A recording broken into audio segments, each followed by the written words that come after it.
Hello and welcome back to the second live stream of the night with me, Believing Bruce. We are here for the Usman Edwards 2.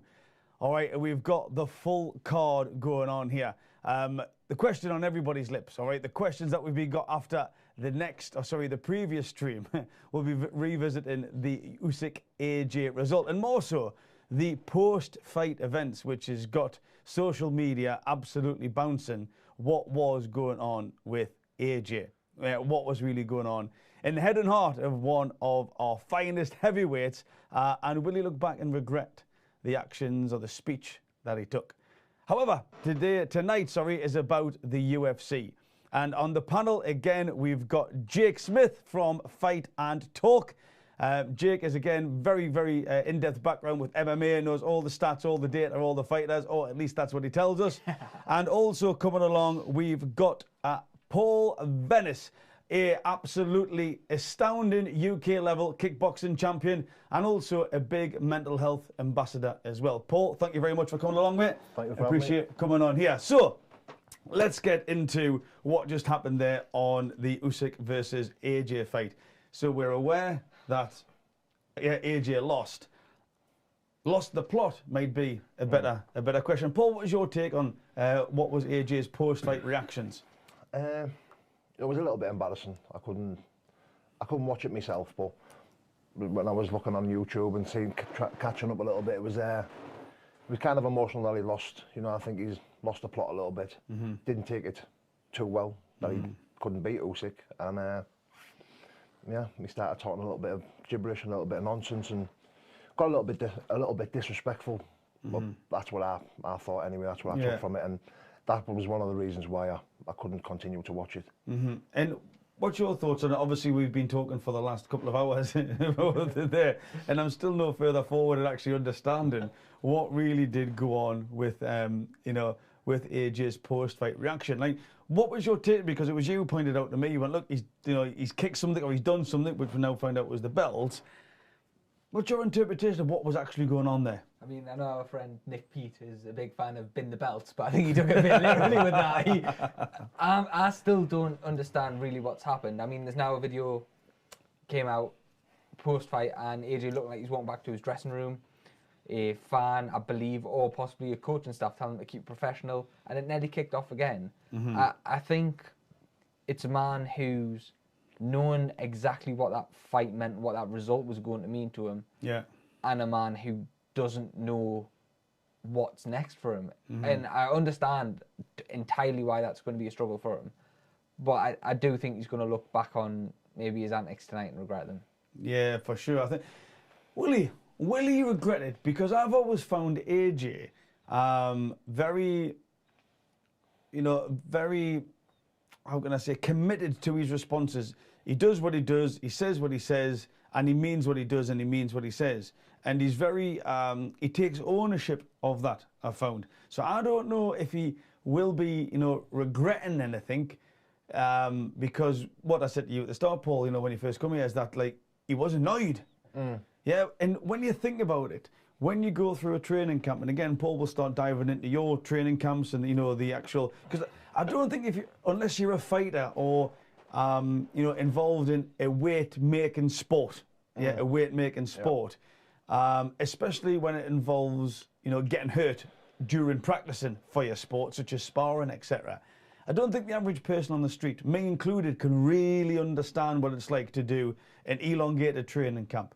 To have stuff that's, like, you can't go out with your pals, you can't eat what you want, you're tired, you're grumpy, you're sore, your muscles are aching, all this type of stuff that you put yourself through in order to try to get that win. AJ's at the pinnacle of the sport. I actually quite liked what he done. I mean, yes, it was interesting. Yes, it was, it was funny to watch. But for me, he was like, I like authentic people. I like authenticity. And whether he come across as, possibly not the best on TV, what he's saying is, off. Passionate, wasn't he? Yeah, I've put all this effort in, and oh shit! Yeah. Like, it's just gone. Is that such a bad thing? Yeah, it can come across as a bad thing because of the way it's looked, the way he's carried himself, the disrespect he showed to to the viewers, to his opponent. That's what I've seen in it. But again, when you put it like that, I do understand the passion of, you know, what you've gone through to get the win. You know, what you've got to go through to get the win, what you know, the sacrifices you make in training.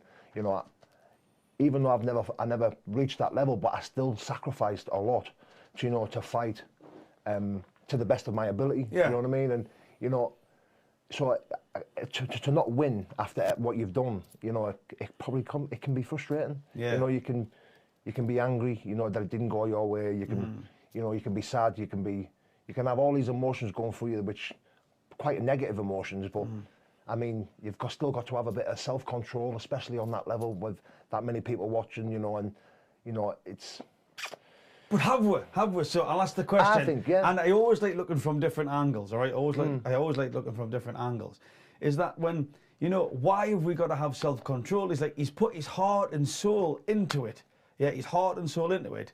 And should we not allow him a little bit of space to be hurt, to be wounded, to vent? It's a bit like, I don't know, me personally, you know, when this, like that judge who scored at 100 and whatever it was, 113 for AJ, like what on earth was he looking at, okay?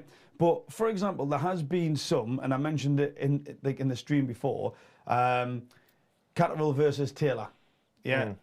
Most people would think, or most people had the perception that Josh Taylor didn't win that fight. Yeah, most people. Now, I think fighters should, like, I would love to see a fighter go up to 3 judges who've, like, you could argue that they've scored the fight wrong, all right? It wasn't close, it was, you know, really wide, and they've given it to the other fighter. I would love to see their coach or the fighter shouting and screaming at the judges, like, you know, I'm not saying getting physical with them, but what I'm saying is hold them to account. These guys, some of them fight for pennies. Do you know what I mean? It's not a lot of money. And then why shouldn't we hold 3 people to account? Why shouldn't they be able to express themselves? If you've put, and your family's lost out, and do you know what I mean? It's cash, because if you lose a fight, you're less valuable for your next fight. So you're like the kids, like why don't we implore more fighters to do that? So that judges are held accountable. And also, if I saw a fighter that was holding a judge to account on a really badly scored card, I'd actually encourage him. Good on you. Yeah. You've been the one who's got up at 4 o'clock in the morning to do the runs. You've been the one who's dieting. You've been the one who's sparring. You've been the one who's actually been financially penalised for your decisions. Get into them. What do you think? I think the issue with it is the fact that it's Anthony Joshua and he's been promoted as a such well-oiled PR machine who it doesn't say a negative thing about anyone. That was the immediate backlash he was getting on Twitter. Yeah. Or he's showing his true colours. And whether he is or he's not, whether that's his team's fault for trying to create this false perception of Joshua as to what he is, when, yeah, of course he's going to have a temper. If he thinks he's won that fight, or if he's put everything into it and he's lost it. But I think the issue more is the fact it's Anthony Joshua. Look at Zhang just before. That was a close fight with Hrgovic. He felt he'd won. He kicked off a bit, but there's going to be nothing said of that because it's not Anthony Joshua. It's not this well-oiled 258 matchroom PR machine who says all the right things at all the right time to all the right people. The fact it's Anthony Joshua, I think, is what people's hang-up is with the way he's went on. Okay, and what do you mean by that then? What, like, is Anthony Joshua not meant to be emotional? Is he not meant to have feelings? Is he not meant to have thoughts because he's Anthony Joshua? That's what it appears to be, especially on Twitter straight after. That was people's immediate thing. He's shown his true colours. Now, whether that's... So, is that how we want him to always go on, or is that... It's a strange one, but I can't help but feel it's because you get this well-polished image of Joshua so often that, when he does show a bit of raw emotion, if he is pissed off, he's pissed off. Let him be, but I think it's almost shocked people the way he's went on there tonight. It's that sort of shock aspect of it.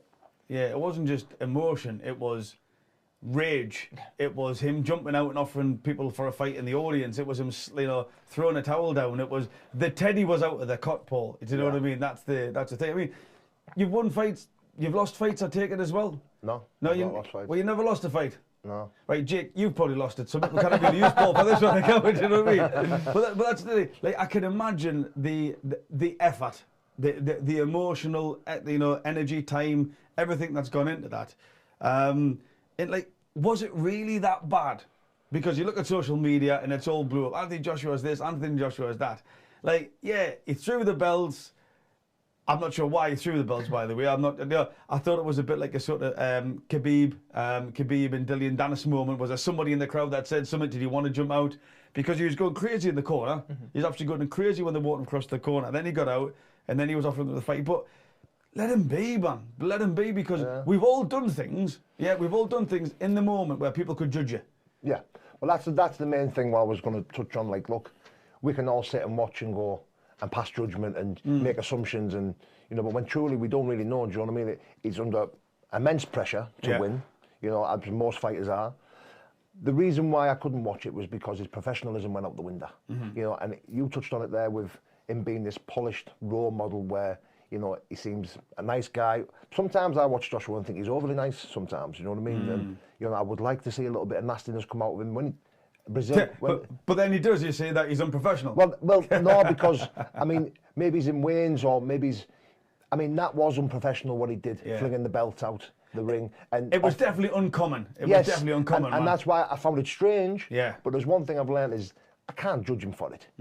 I'd like to put myself in his shoes and go, yeah, I'd be devastated. Like I would be. I'd probably feel the same way. But I think I would have a bit about me to realise, well, hold on a minute, there's a few million people watching here. Yeah. I'll keep me cool. I won't make myself look stupid. Yeah. I'll probably punch some lockers in the changing rooms or something along them lines. Do you know what I'm saying? So that it was a bit out of character for him, and it was a bit. Look, I made me not want to watch it. I quickly turned it off when I started seeing him fling the stuff out the ring and that. I thought, I don't really want to watch this. It made me feel uncomfortable because I am a fan of Joshua. I do want to see him win. I do want to see him fight Fury. Who doesn't? Exactly. Do you know what I mean? It's massive for British boxing, and that's what I want to see. Yeah. But when I see him acting like that, I think, wow. Then I start to worry about what's next. Is his head going to be all right? What's going to happen now? Yeah. So. But I think we've all got, and even here, my little Hulk, right? We've all got a Hulk inside of us. I think it's quite apt that I brought this along tonight. He's only human, isn't he? Mate, everyone's got a Hulk inside of them. If the wrong thing said by the wrong person at the wrong time, okay? And then when the Hulk takes over, the human doesn't. The human's not there. And then there's a certain period of time that's got to pass by, and that period is variable. And then the human will start to take back over, and the Hulk will go down. And that's often when you'll sit back and reflect and think, was that the best way to do it?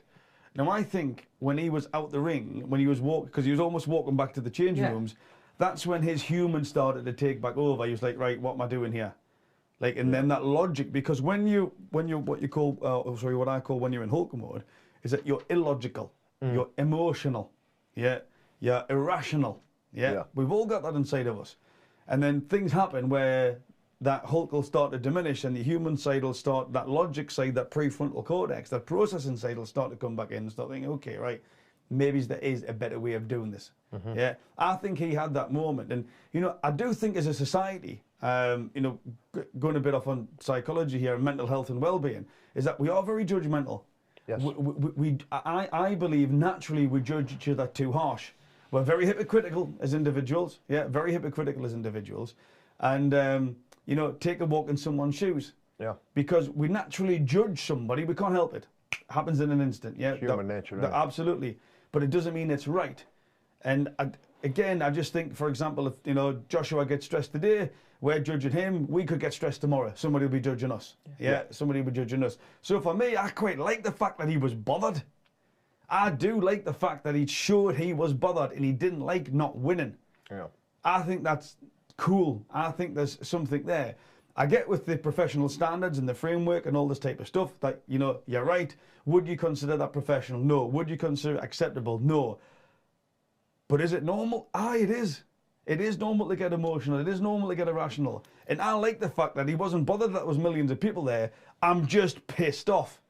That's what it is. I'm just annoyed. What do you reckon? I don't know if it was damage limitation, but the speech for me, I didn't like that. I felt it took away from Usyk, who just defended the belt and what was one hell of a fight.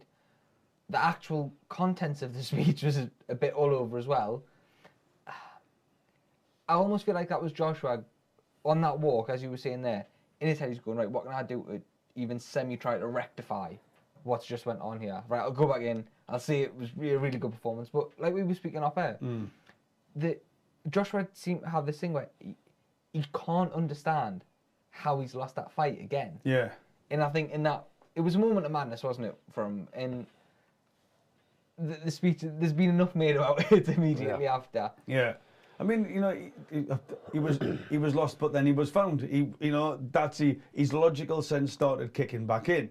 But where does AJ go from here? What fights, Paul, do you think would make sense from an excitement point of view and from a financial point of view? Well, you know, like I said, I wanted him to see. I was desperate to watch him fight Fury. That was the fight I wanted, and that was why I was rooting for him tonight. You know, I think Dillian White could be a good option. Even Wilder. Yeah. You know, Fury Wilder. Joshua Wilder. Sure. You know, I think that's a fight that's you know I'd want to see. I'd pay to watch. Yeah. And then that's the question. Then, like, is his brand really that damaged or not? Like, yes, he hasn't won against the pound for pound great, but you just said there, I'd still pay to watch him fight a number of heavyweights. I'd be lying if I said I wouldn't. Do you know what I mean? I mean, look, when I've watched Joshua tonight, I was frustrated from round 2 because I felt he wasn't committing too much. You know, to fight Usyk, you need to take one, at least 2, to just to land you 1. And I think if Joshua did that, then he could have took that fight. You know, I do believe he's got the power to finish heavyweights. I do think he punches hard. You know, maybe he's not as hard as Wilder or whatnot, but he punches hard and he can finish fights. Sure. So that's why I was frustrated all the way through the fight. You know, and you know, because I was passionate about wanting him to win. You know, I wanted Joshua to win. But I think I'd still be rooting for him to pick himself up. You know, get a couple of wins under his belt, and maybe Fury comes out, beats Usyk, and then he fights Fury for the belt. Yeah. You know, there's still possibilities of that fight happening. Yeah, you for know, sure. and I still think, you know, Joshua's still got the power to still, you know, he's still only young. He's still got a lot to give. Yeah. And I would 1 or 2 fights, maybe it's Chisora, Wilder, you know, Dillian White. Yes. I think 1 or 2 of them out of the 3. Maybe he's back up there. You know what I mean? Do you think he can fix the problem? I said it at the start, I've said it all through the week. My big concern was AJ's gas tank, and it proved to be the critical factor. He looked fit. But from round 10, he didn't. No, but I thought Usyk looked tired, man. See, Yes, and then it flipped. See, round 10, he took a round off, didn't he? I think it was it 10 or 11 where he hardly swung, but he still had his guard up. He was blocking. You know, he wasn't taking punches like he was till the end of the last fight. Yeah. You know, and when you're tired and you're taking punches, you look like you're getting rocked anyway. Yeah. But you're not. It's just fatigued. But he didn't look that way. You could see he was tired, but I thought Usyk was more tired going into the 11th round. See, mate, I didn't. I looked at that totally different. I thought he looked fit still. I thought Usyk looked absolutely shattered in round 9. And I think that was probably Joshua's best round. And we had a chat when that break came on. We thought, I think he landed his best body shots then. And was it round 8 or 9? He landed a good flurry of body shots. Yes, there was. Yeah, when he was up against the ropes. But then Usyk, and again on the social media that backs it up, is like he got hammered round 9. And then what they're saying is like, that's what champions are made of. You come out and you give round 10, 11 and 12 like that. And listening to Eddie Hearn, that's what he thought, or that's the reason he believed Usyk won the fight, because he did win rounds 10, 11 and 12. Yeah. And it's almost like Joshua peaked in round 9, and then 10, 11 and 12, he didn't have, it was a sharp drop off in energy. Like, he didn't just sort of fade. It was like, boom, I've got nothing left here. And then, you know, like the last time they fought in round 12, he looked really knackered. He nearly got put away, didn't he? Yeah, I didn't think he got to that stage, but he definitely had I mean, what's your opinion? Like my angle is he definitely had a reduction in energy, like, you know, what was available to use after a round where he sort of like smashed it. Yeah. Well, we spoke about it on that stream as well. Did Joshua commit too much into that 9th round, trying to get the finish, and then going into 10, 11, and 12 because he'd given everything? There was nothing left in that gas tank to give. Yeah, for sure. So, yeah, I think Dillian White, Tyson Fury, it's a bit like Amir Khan and Kell Brook. Yeah, according to people, that come along 5 years too late. Yeah. It was a sellout. Yeah, I paid for it. Yeah, I did as well. So I think there's a narrative that goes on about, Joshua Usyk wouldn't be, Fury wouldn't be, no, it would. Definitely. It would absolutely be massive. Yeah. It would still be massive. And, you know, I think props have got to be given to Joshua as well. Like, Joshua just loves to fight people. He loves to fight people. You know, like if he was more strategic, he wouldn't have took the Usyk rematch. Yeah. He actually might have given his belts up. Or, do you know what I mean? Because like Usyk's a special guy. So for me, I think Joshua, you know, deserves credit for taking the rematch straight away. Was it the right thing to do? I don't know. I remember when Ricky Hatton made his return and he come in against an absolute like monster of the time who finished him with a body shot. I thought that was quite nice to, obviously, you know, Ricky Hatton's history of body shots. But you could have said, well, could Ricky Hatton have took a few warm-up fights when he come back and then gone for something like that? Ricky Hatton's like, I just wanted to fight the best. You got to take your hat off, and you know, it's the same with Joshua. This guy won me. I need to fight him again. Fair enough. Yeah, fair enough. And then he's done it. So I'm not sure, you know, where Joshua goes. But one thing we know for sure is that post-fight activity is going to be talking for a long, long time.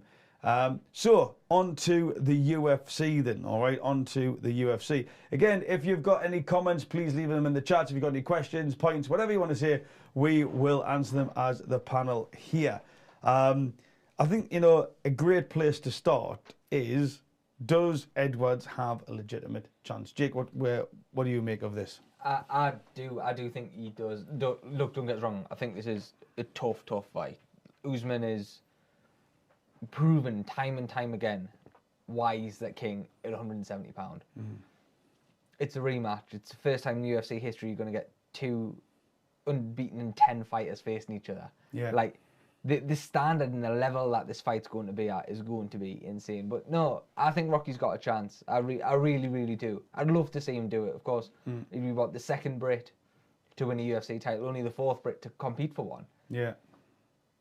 It's a tough task ahead, but I'd love to see him do it. Yeah, and on that, obviously, Bisping we're talking about, is there, Paul, you've been a fighter, you know, you've achieved titles, you've achieved recognition, and you've also been there and walked the walk, is the point that I'm making.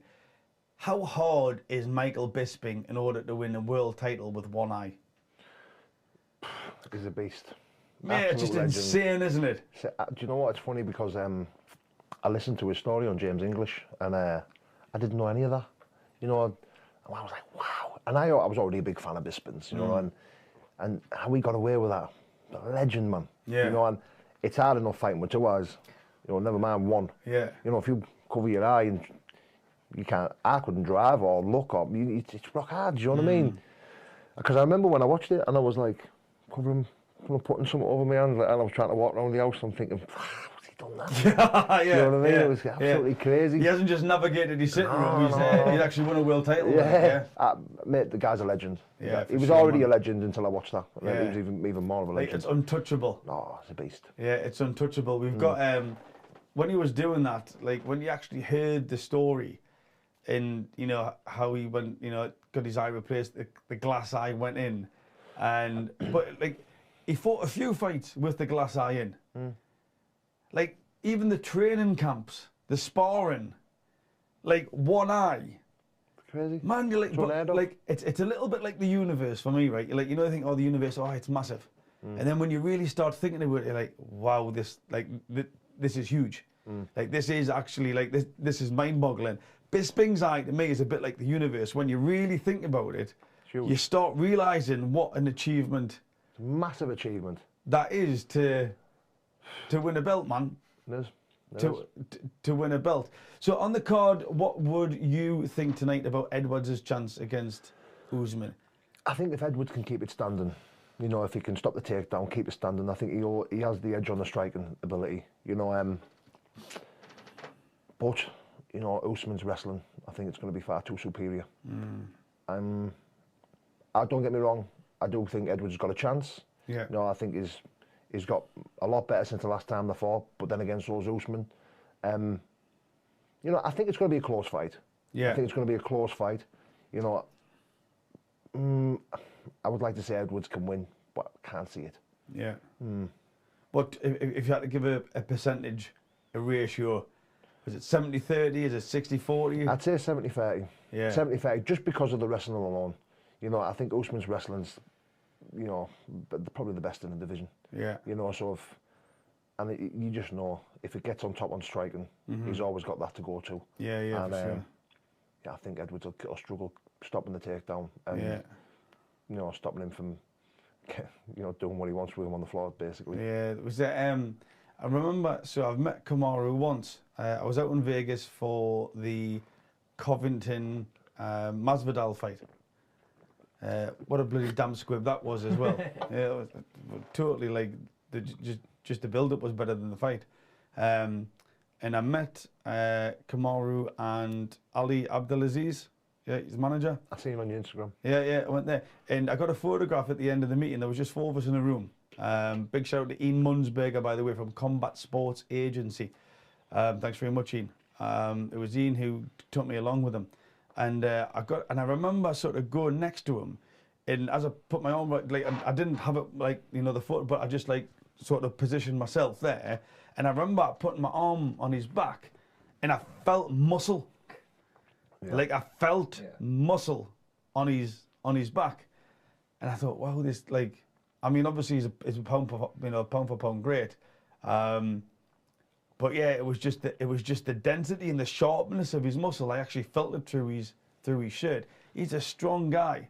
Yeah. He's a strong guy. And then when you hear about his wrestling pedigree as well, high school wrestling, college wrestling, or whatever it was, the sort of, I'm not sure the grading that they do in America, but like, I'm going to say A1 or whatever it is. Yeah. Like, he's a beast. He's a beast.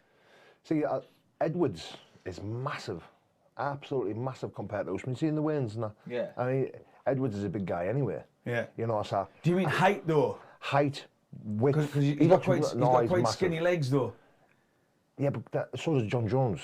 Yeah. But it's still a very powerful man. Do you know what I mean? Yeah, for sure. So I just think if Edwards can use that range, you only need to check his Instagram, his social media, see how good he is at striking. He's brilliant on the pads. He's seen the elbows that he was throwing the other day. It's phenomenal. What? Sharp, fast, yeah, powerful. I just want him to, if the finish is there on his feet, to go for it. Yes. To commit to striking but keep his range. And if he can do that, then he's in with a chance. He needs to keep it on the feet. I think he does, yeah. Yeah, and I think, but is he capable of keeping it on the feet against Usman?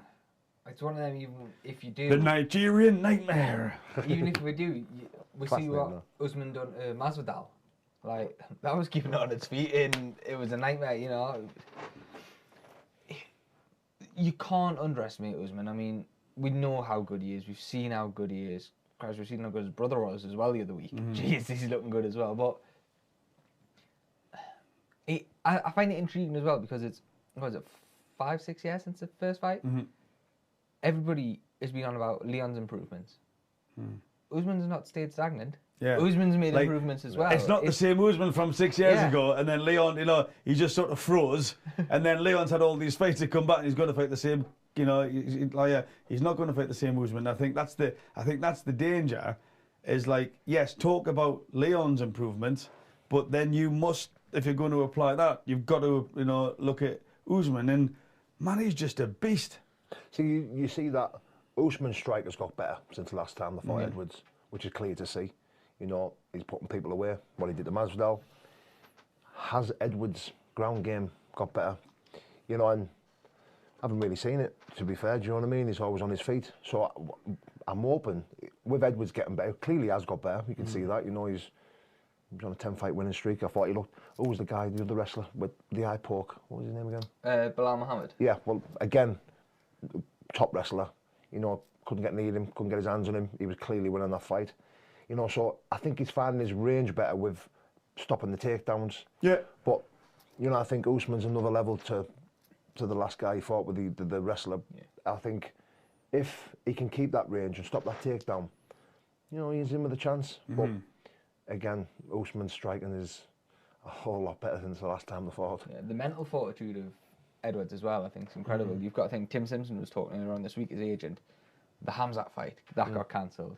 The big comeback against Bilal Muhammad, that finishes in no contest. There's been 5 or 6 fights that Leon should have had that should have took him to where we are tonight. Yeah. And it's fell through. So for him to get through all of that mentally, it just shows, he's got the physical toughness, but the mental toughness is there as well. Definitely. Well, see, Well, I do like Edwards. I do like to follow him. I like the stuff he says and like the stuff he talks about, like the way he carries himself. You know, he hasn't whinged about much. Do you know what I mean? He's just got on with it. Whoever's put in front of him, he's not complaining. He's not complaining about anything. You know what I mean? He's just willing to fight and work his way up to that title. Do you know what I mean? And that's exactly what he's done. You know, so he's not caught a break at all, has he? Do you know what I mean? I don't think Colby should have got the title, the rematch before Edwards got the fight. You know, Masvidal shouldn't have got the fight before Edwards got the fight. You know, but you know they did, and he never complained. And he's here now. Do you know what I mean? And you know, I hope he does win. You know, I really do hope I hope he does win. You know what I mean? Yeah, I think it would be nice. I just think it's the chances of it happening. He lacks that killer instinct for me. You know, you've seen it time and time again. He starts coasting when he knows he's winning, and he's winning comfortably. He coasts. He did it against Diaz, didn't he? Do you know what I mean? Where he started coasting, and I just don't think in MMA you can coast. Boxers do it a lot. You know, they can coast. Eubank was done it against. He does it, and he's good at it. You know, he gets the rounds in. It's all about getting the rounds in. Yeah, for sure. You can't do that in MMA. You can't do that. You see, he's got. I can't remember the last person that he didn't get a decision against.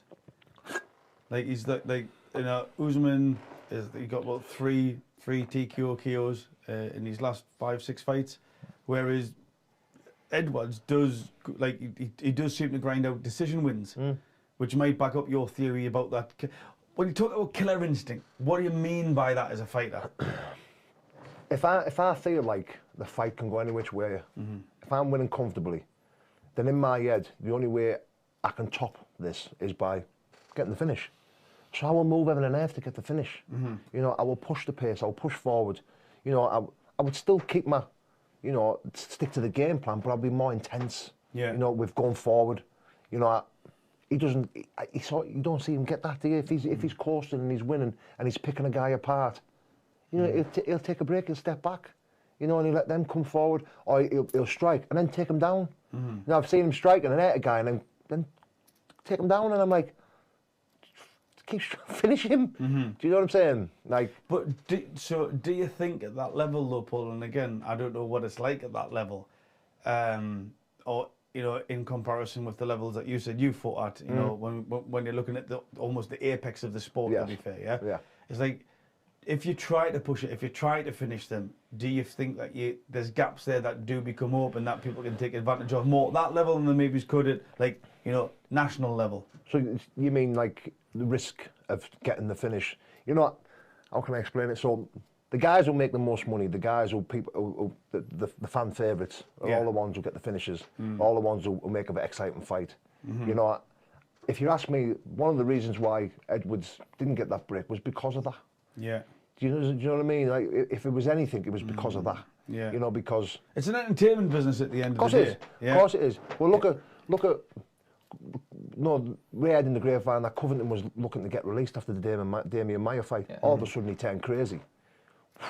No, the UFC blew up around Covington, you know, because he was, you know, he started becoming a little bit mouthy, and you know, he was a little bit. Sure. Yeah. So now all of a sudden he was.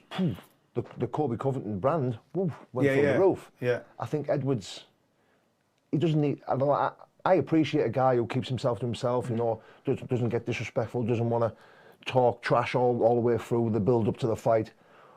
But I do think, you know, I enjoy watching a guy who wants to take 1 or 2 shots as long as he knows he's going to finish him. Do you know what I mean? And I think that as a fighter grows your brand. Yeah. You know. It's funny when you. Exactly what you're saying there about Leon Edwards. It's very much a case of him for nice guys finish last, because he hasn't been going out of his way to call people out. The Diaz fight didn't really make sense at the time either. You've got to think, before COVID, he was meant to be fighting Tyron Woodley. Yeah. That would have been a huge scalp and would have rocketed him towards the top of that division. But it didn't happen because, of course it didn't, because Leon Edwards, and that's all that's happened throughout his career. Now he's here, now he's got the chance to really staple his name as one of the greats to come out of the UK. Yep. And I think, you know, why, or do you think, you know, when we talk about it's only the second time a UK fighter will win a title, do you see that changing? Do you see the UK MMA landscape evolving? Do you think we're getting better? Do you think we're able to compete with you know, states-based fighters? Or do you think we've still got to go there? I was out in Sanford MMA about 3-4 months ago, maybe it was a little bit longer. In fact, it was February. And I was talking to Ian Gary. So Ian used to fight out of wherever in Ireland. GKF, yeah, in Ireland. And as he says, you know, he said the reason that I moved here, I said, just look around the gym. You got Robbie Lawler across there. You've got Ong Long Sang across there. You've got Mike Chandler across here. You've got Henry Hooft as the coach. You've got, you know, it's just a big group of highly professional, well-trained, elite-level fighters. And you know, Ian's point was that you can't get it. They've got a guy across. Do you know Tuco? There's a guy called Tuco across there. So Tuco's from London. I think he fights in Bellator. Might be fighting in Bellator, mate. He's like, yeah, the reason why I moved from the UK is because of what you see in this gym. Yeah. And then you go across to, I don't know, Extreme Couture with Eric Nixick and the guys. And, you know, you walk around that gym and you're looking around and you're like, yeah, there's good fighters here. And I think if you train with good fighters, you get, you know, your performance increases. So it would just be great to, you know, get great fighters in the UK so the guys can train here and they don't have to move. The landscape of UK MMA is changing our field because it's been known for years. The known route to the UFC is through Cage Warriors. Win that Cage Warriors belt, defend it, you'll get signed. You got like George Hardwick now, of course, boy from Middlesbrough. Yeah. He's just won that lightweight title there on Cage Warriors against Kyle O'Driscoll, a guy coming across from AKA. Yeah. Like an amazing team in America, and he's beaten. Yeah. It's the fact as well that a lot of guys are now getting picked up domestically for the Dana White Contender Series. Is shown that there is now another way into the UFC. Jai Herbert's prime example of how high I believe the UFC rate the British scene. You look at who Jai's been matched against. He's had tough fight after tough fight after tough fight. Why? Because he came through the Cage Warriors route. Mason Jones had the exact same. That first fight against Mike Davis, absolute war, really tough fight. Corey McKenna, very similar again. She'd been matched quite difficult on the way through. The guys coming out and through... Ian Gary's another example. Yeah.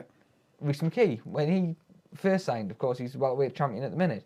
You got given Hamzat, and then you got given Alex Moreno, who then went on to beat Pettis. Like,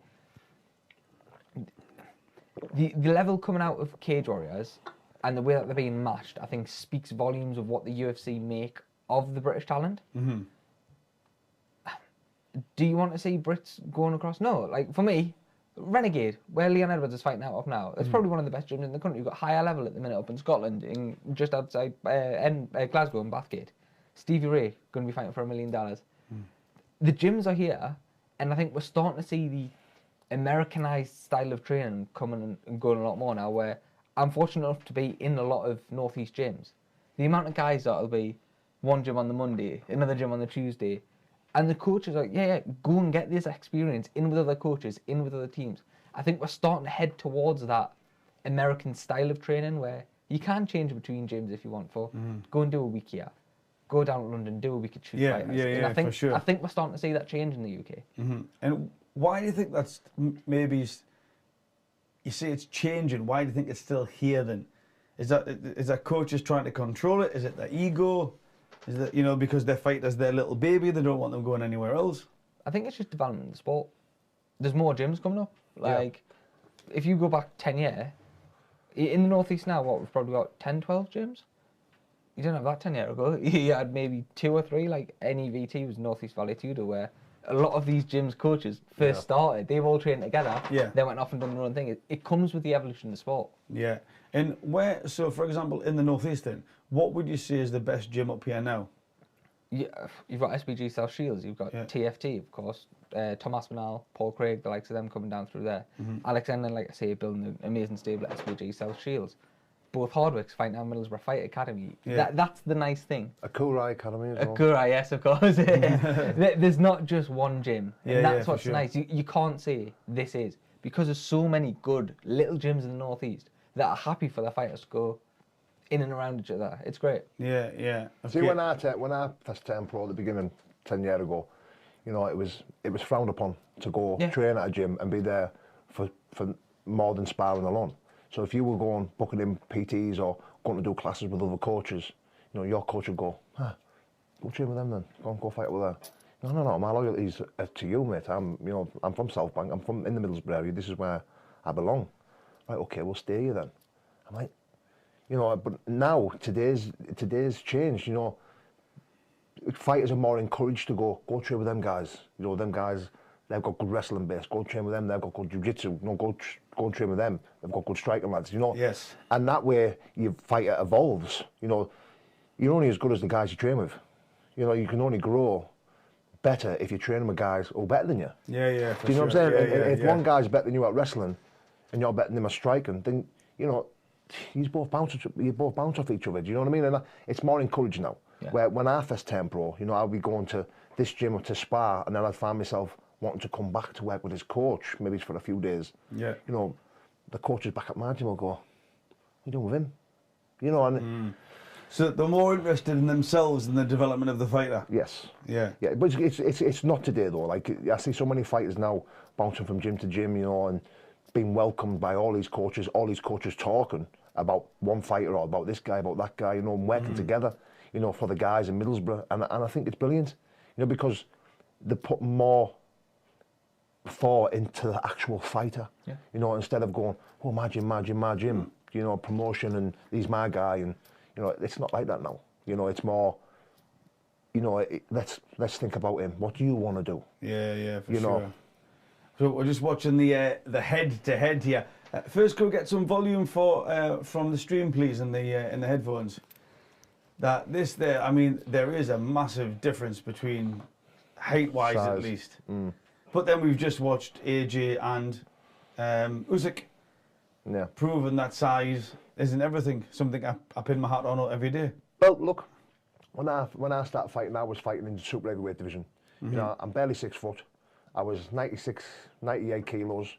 I was fighting guys who were standing on scales 110, 120 kilos, 6'4". The average height was 6'4". You know, and I enjoyed it that way because it's sort of, you know, when you're weighing in against these guys and they're looking at you, and you're standing on the scales and you're like 3, 4, 5 stone lighter. I felt like it was giving them a false sense of security that they were just going to steamroll me. Yeah. Do you know what I mean? Which they couldn't be being more wrong. You know, so I'm a strong believer in size doesn't really matter, providing heavyweights. You know, if you're 15, 16 stone above, you know, you carry the power to stop a 20 stone man. For sure, yeah. Do you know what I mean? Yeah, but where size only matters if it's a fucking shitload. Do you know? If you're 20 stone and he's 11. Even, I think my bowl of porridge weighed 11 stone this morning. You know what I mean? So yeah. But I think it is. I think it'll be interesting to see the development that everybody's talking about with Rocky. Can he actually showcase that on this stage? Because he's not going up against any opponent. He's going up against the opponent. Yeah, the Nigerian Nightmare. And I think it's so we've got the odds here. Leon Edwards is +285. I think, you know, so the odds are stacked in Usman's favour. I think the data tells us it's in Usman's favour. Would you say, if Edwards was to win it, how do you see that win coming about? For me, the only way I can see Rocky taking this as a decision is a fight where he nullifies any sort of takedown attempt from Usman. As you were saying before, keeps it on his feet and tries just to keep it rangy for 25 minutes. Yeah. For me, that's the most, I guess, proven path to success, I think, for Rocky. Yeah. And that would be, do you think that would be achievable, or do you think it is achievable against such a, like, personally, I just can't see him doing it. I can't see him keeping Usman off him. No, neither can I. But, you know, we seen him fight the Brazilian guy, what was his? Gilbert Burns. Gilbert Burns. Well, he got rocked against Gilbert Burns. You know, he got rocked. And I just thought, if Edwards can commit to a strike, a nice combination, could he finish? Because I can't see him win on points. If anyone's going to win on points, it's going to be Usman. Yeah, for sure. You know, yeah. And I just think that's just going to be down to wrestling. But I would, you know, I'd love to see Edwards to commit to a couple of strikes and drop him, put him away. Yeah. But do you think he's then got to put himself in a position of danger in order to do that? Definitely. But he's a clever striker, and he can strike on the back foot. I think he's a brilliant striker. He's quite elusive. Yeah. So that's going to force Usman to rush. You know, if Usman rushes, see, our vision is You know, if Usman's getting caught and Edwards is having he's picking him apart and he rushes for a takedown. Yeah. You know, I think that there for most wrestlers like Usman who go for the takedown, especially when they're getting picked apart, leave themselves open. You know, and I think that could be potentially the best opening Edwards is going to get. You know. So this is the main card just starting. Pedro versus Hunsucker. Light heavyweight. You gotta love the buffers, haven't you? Oh, great. We went about this before, weren't we? Yeah. What about the half brothers, step brothers? It's great. I think they've got it. So who do you think this one? Harry Hunsucker, the Hurricane. He's got a few knockouts under his belt. I love an underdog in MMA. Like, I love an underdog in anything. I think you naturally want to get behind an underdog. Because you always want to see the, you know, the top dog or the expected dog. It's like, it's interesting if the, that's some good leg kicks there. Leg kicks are horrendous. Yeah. Do you know what? One thing I've learned from K1 kickboxing and doing Muay Thai training and stuff like that is, you can, depending on your punch resistance and how fit you are, you can always recover from a punch. You know, 10, 20 seconds. Oh, maybe it's a minute or two. 1 or 2 leg kicks take you 2 weeks. Yeah. I'm being serious. Yeah. Like, if you take 1 or 2 leg kicks in the correct spot and that not swung too hard, swung correctly, I'm telling you now, you 2 weeks before you recover before your leg is actually better. Yeah. And that's even sparring when lads are taking it easy. If they kick you in the same spot, pop, pop, pop, 2 or 3 times, you're done for. They're done, yeah. Oh, horrendous. I was watching, is it Liam? Addison. Yeah. Liam Addison. He's on, what's his name on Instagram? Liam Badco. Yeah. Yeah. Animal. Wow. Oh, listen, I bumped into Liam in Leeds a couple of weeks ago, and he didn't remember me. I trained with him a long time ago, but you know, absolute pleasure. The guy is the best leg kicker in the UK by far, by far, because you can't block him. You can't block him. He wants you to check him. You know, his leg kicks are that horrendous. If you check it, your leg's on its way, because you can only stand on your leg for so long, you know, when you're checking it. Yeah. So as you bring it up, you check. He'll kick. Once you check, your leg's on the way back down. Pop, pop, pop, 3 times again. Yeah. While it's on its way back down. Yeah. Nasty. Nasty. But again, that's where the development of MMA has been so interesting. It's still a relatively new sport, what, less than 30-year-old. And it's interesting to see the different styles and different... So the calf kick. Yes. 10 years ago, nobody was throwing calf kicks. No. See, a couple of big successes with it, and now it's like a go-to for pretty much every fight there is. It's You lose control of your foot, of your ankle, from the knee down. You're not able. It's like your leg's been broke. You know, you've seen it with guys once they take 1 or 2 calf kicks, they lose control of the full foot. Yeah. You know, they can't stand on it.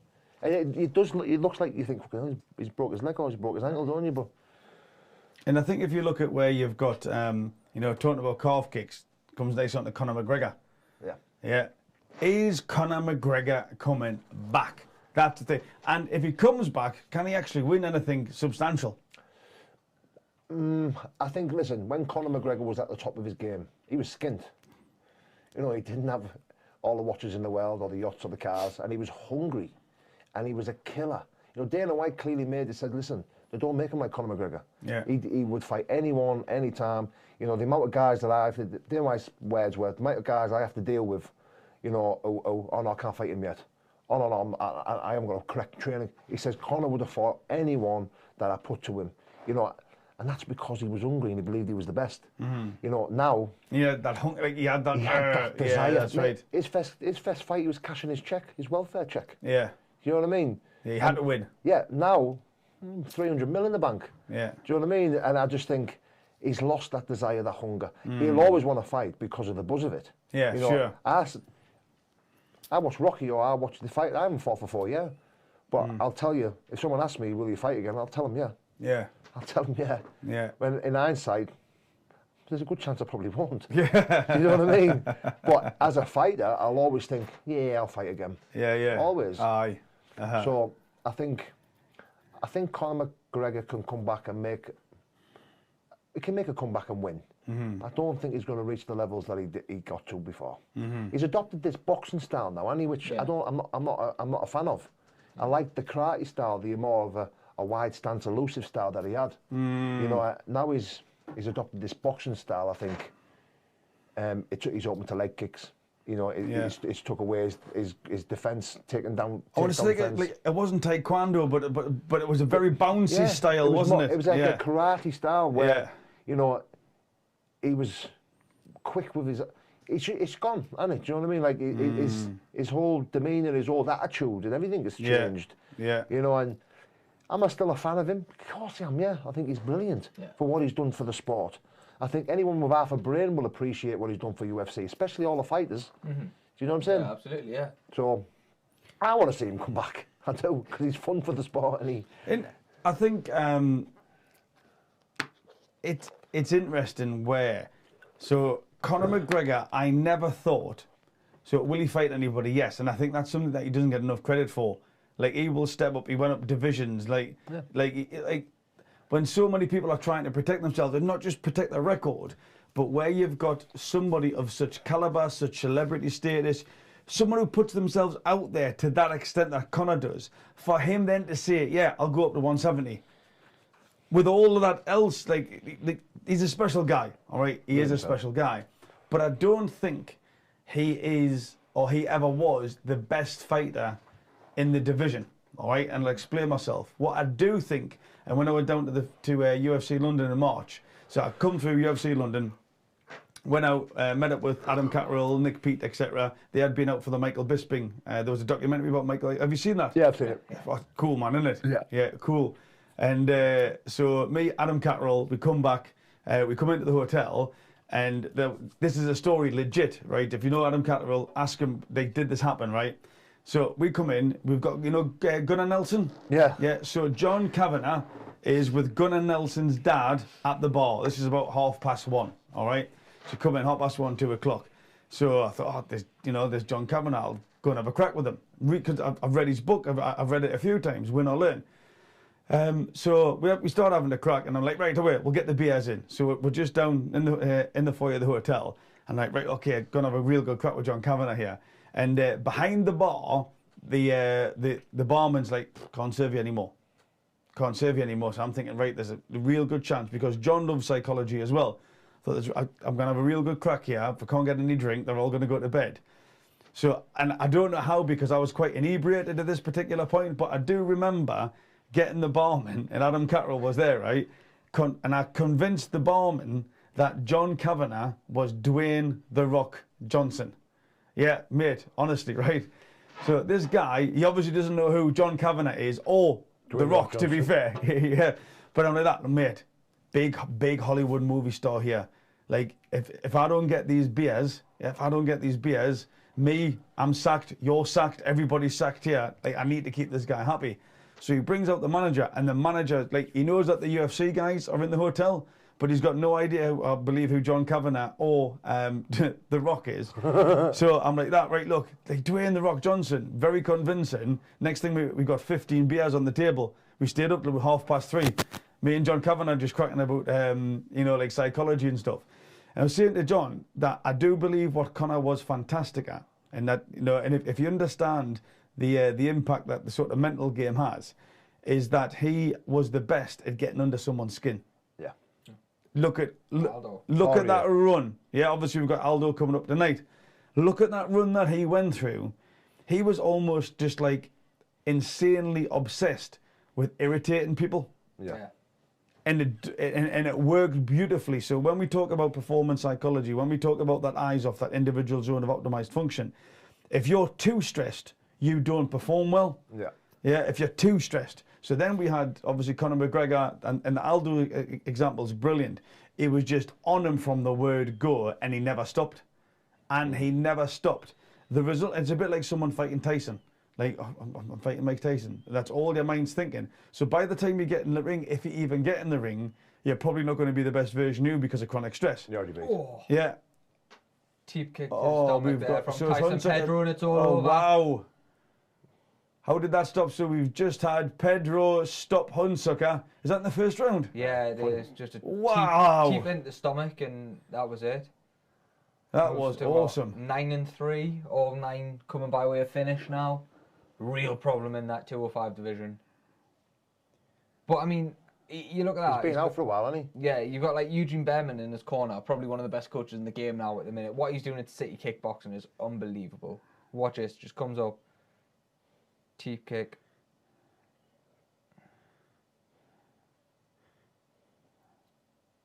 So it was that punch that stung him, to be fair, wasn't it? Yeah. Think. Boom. See, he dug the toes right in. Yeah. See what he done? They point the toes forward. See, a teep, you put your toes back and you push. That's what it's for. But see, when you're close like that, you stick your toes out. So you crunch them together and you stab. Yeah. And it's, you can hurt your toes doing it, but if you land it, oh my God. And That that's was a great finish, that, to be fair. And was that the first round? first round, yeah. Oh, beautiful. Very quick start to tonight's proceedings. Yeah, man. That's fantastic. Yeah, so about Conor McGregor, is that Conor McGregor was on Aldo from the start, and I think that's why Aldo lost that fight. Yeah. Yeah, It wasn't the fact that Conor emotional, McGregor was the wasn't best fighter, it was the fact that he pushed Aldo out of his performance zone so much. He just didn't do what he needed to do. But it made him the best fighter. See, because of his abilities outside the cage and inside the cage, Yeah. being able to get under, it made him the best fighter. Correct, but it was made the best fighter through the fact that he decreased his opponent's potential to perform. So, like, for example, if Aldo wasn't stressed, Conor had been Conor. You think Aldo would have beat him? No, but I think the fight would have been different. I do think the fight would have been different. The fact that Aldo was, like, he was ready to go, even when you look at, if you look at the first Poirier fight, Yeah. like, Poirier was wound up a treat.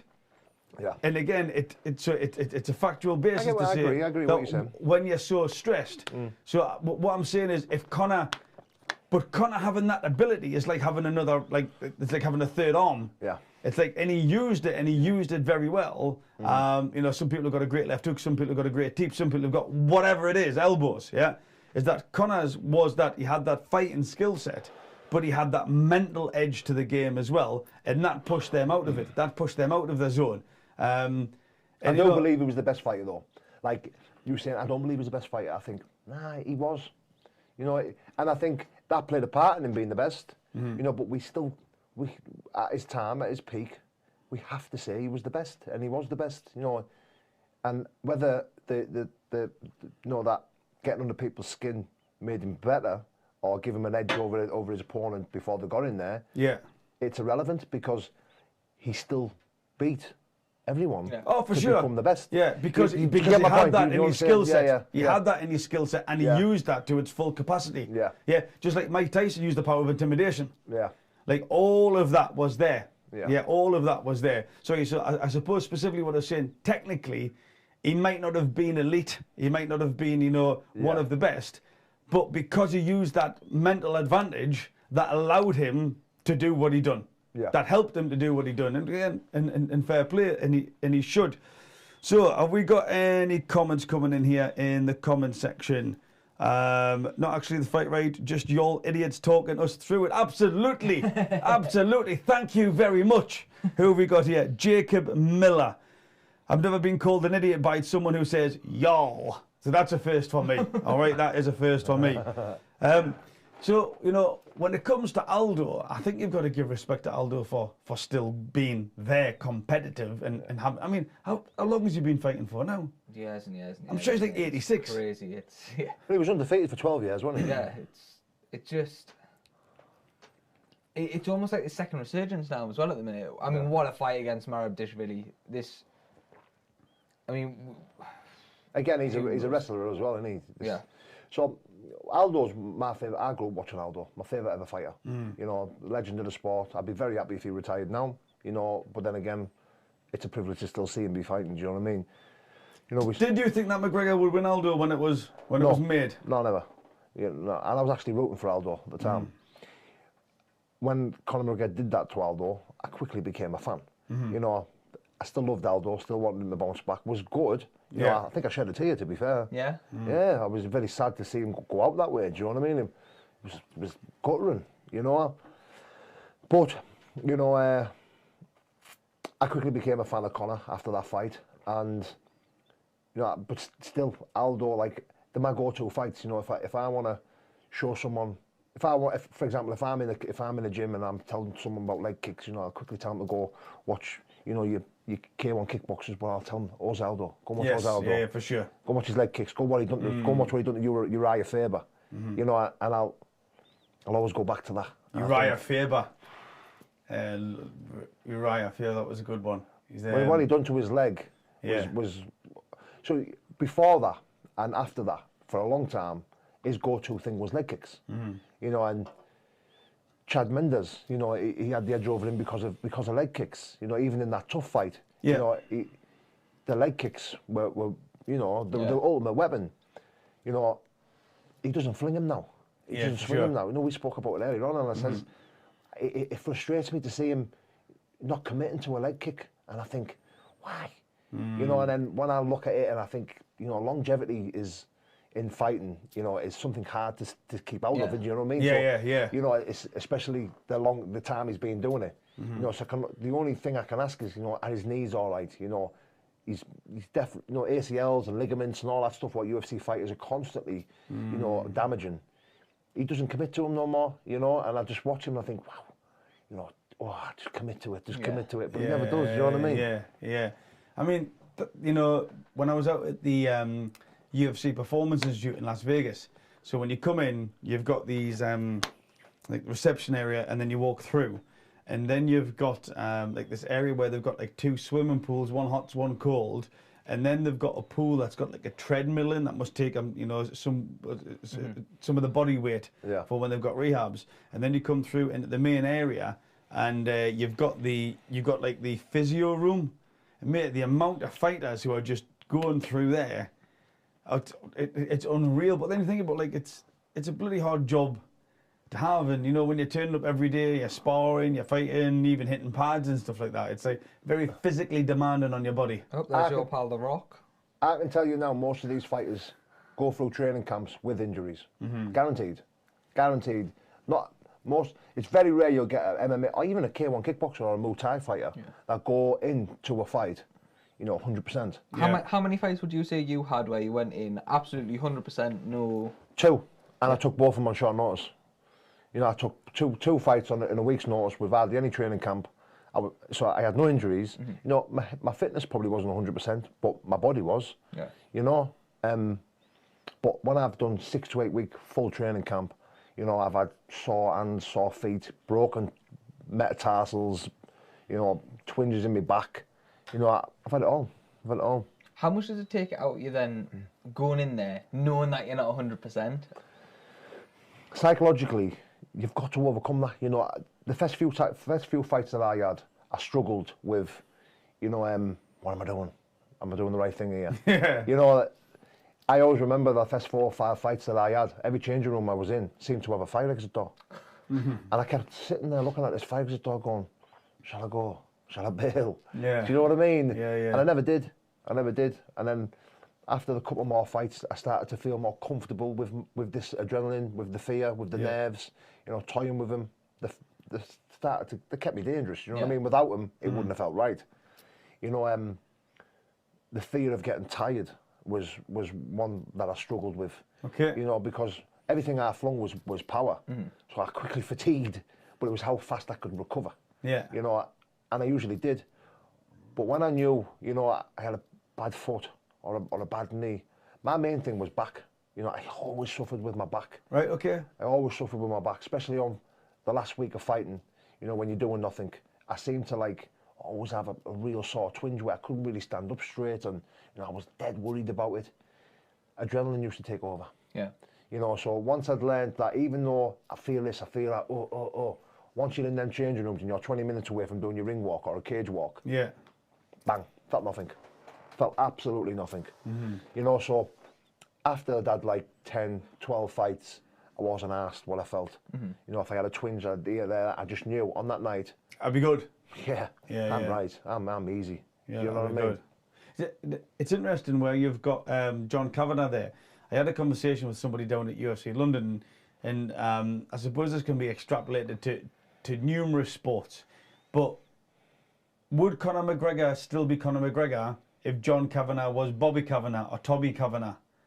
Like, do you think, or how highly do you rate the influence of a trainer on someone with a prodigy, to be fair?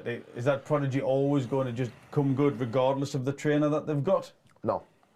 Okay. So the relationship between a coach and a trainer, and your gym, your full team, it has to be bang on. Yeah. You know, because if something's upsetting the apple cart around your training or around that team, or there's things that aren't going to gel. It's not going to work well. Do you know what I mean? Yeah, for sure. See, I went from towards the end of my fighting career. I left the gym that I was at, and I went to Akurai Academy with Nathan Boyce. And when I started training with Nathan, I started to realise this is the man for me. Yes. The team was serious. You had a mix of lads who were wrestlers, jiu-jitsu guys, strikers, K1 fighters, Muay Thai fighters, boxers. Yes. And I was like, well, I never had this in my other gym. So if I wanted boxing rounds, I had boxing rounds. If I wanted K1 rounds, I had K1 rounds. And then my coach was good fighting background himself, and I just felt I'd stepped a level up. Yes. When I went to Akurai, and it just something fitted better than the last gym. Yeah. And it felt right. And if something didn't feel right, then I feel like it's going to hindrance my performance. Yeah. Especially in training. Especially in progression. Well, that's quite interesting, because on the last stream we were talking about, obviously, Joshua switching camps, going into this. For you, when you moved camps, how long did you feel you had to be at Akurai before you were comfortable with everything Nathan was telling you to do, everything Nathan... How soon after moving do you feel you could have taken a fight with Nathan being your lead cornerman? Oh, listen, so I'd already trained with Nathan. It was one of them things where I was going to Nathan's and my other coach was fighting over, go, spitting the dummy out, what you don't go on there, you can't go there. But my loyalties were with Impact Martial Arts at the time, do you know what I mean? Because it was in my hometown, I knew the coach, I knew the guys. My loyalties were there. Maybe it's too loyal for my own good. But again, if I could turn back time and start to realise, you know what? What's the best move for my fighting career here? It would have been Akurai 5 years previous. Yeah. You know what I'm saying? So when I did join Akurai and I started training with Nathan, I had a bit of regret, from not coming here from the beginning. Yeah. But, I mean, within 2 or 3 weeks, switching my whole game up, well, not switching it up, but adding to my game, only made me better, and I instantly knew I was in the right place, instantly. Yeah, so then, obviously with that, do you feel like Joshua had that enough time within them 6 weeks to make a fundamental enough difference or add something to his game going into that? Yeah, well, I think he did. Yeah. He did. He was far more comfortable in there with Usyk tonight than he was the last time around, wasn't he? So they obviously got something right. Yeah. I felt like he caught better. So it worked, didn't it? Yeah, certainly did. So we've got Wu versus Pulova here. Pulova looks like a strong favourite according to the bookies. What do you think of women's fighting then? A very evocative question. What do you think of women's fighting? Yeah. Yeah, I love it. I think the level of it as well at the minute is incredible. You've got the likes of your Shevchenko, Nunes leading the charge for so long. You've got obviously Chris Cyborg, Kayla Harrison and other promotions as well.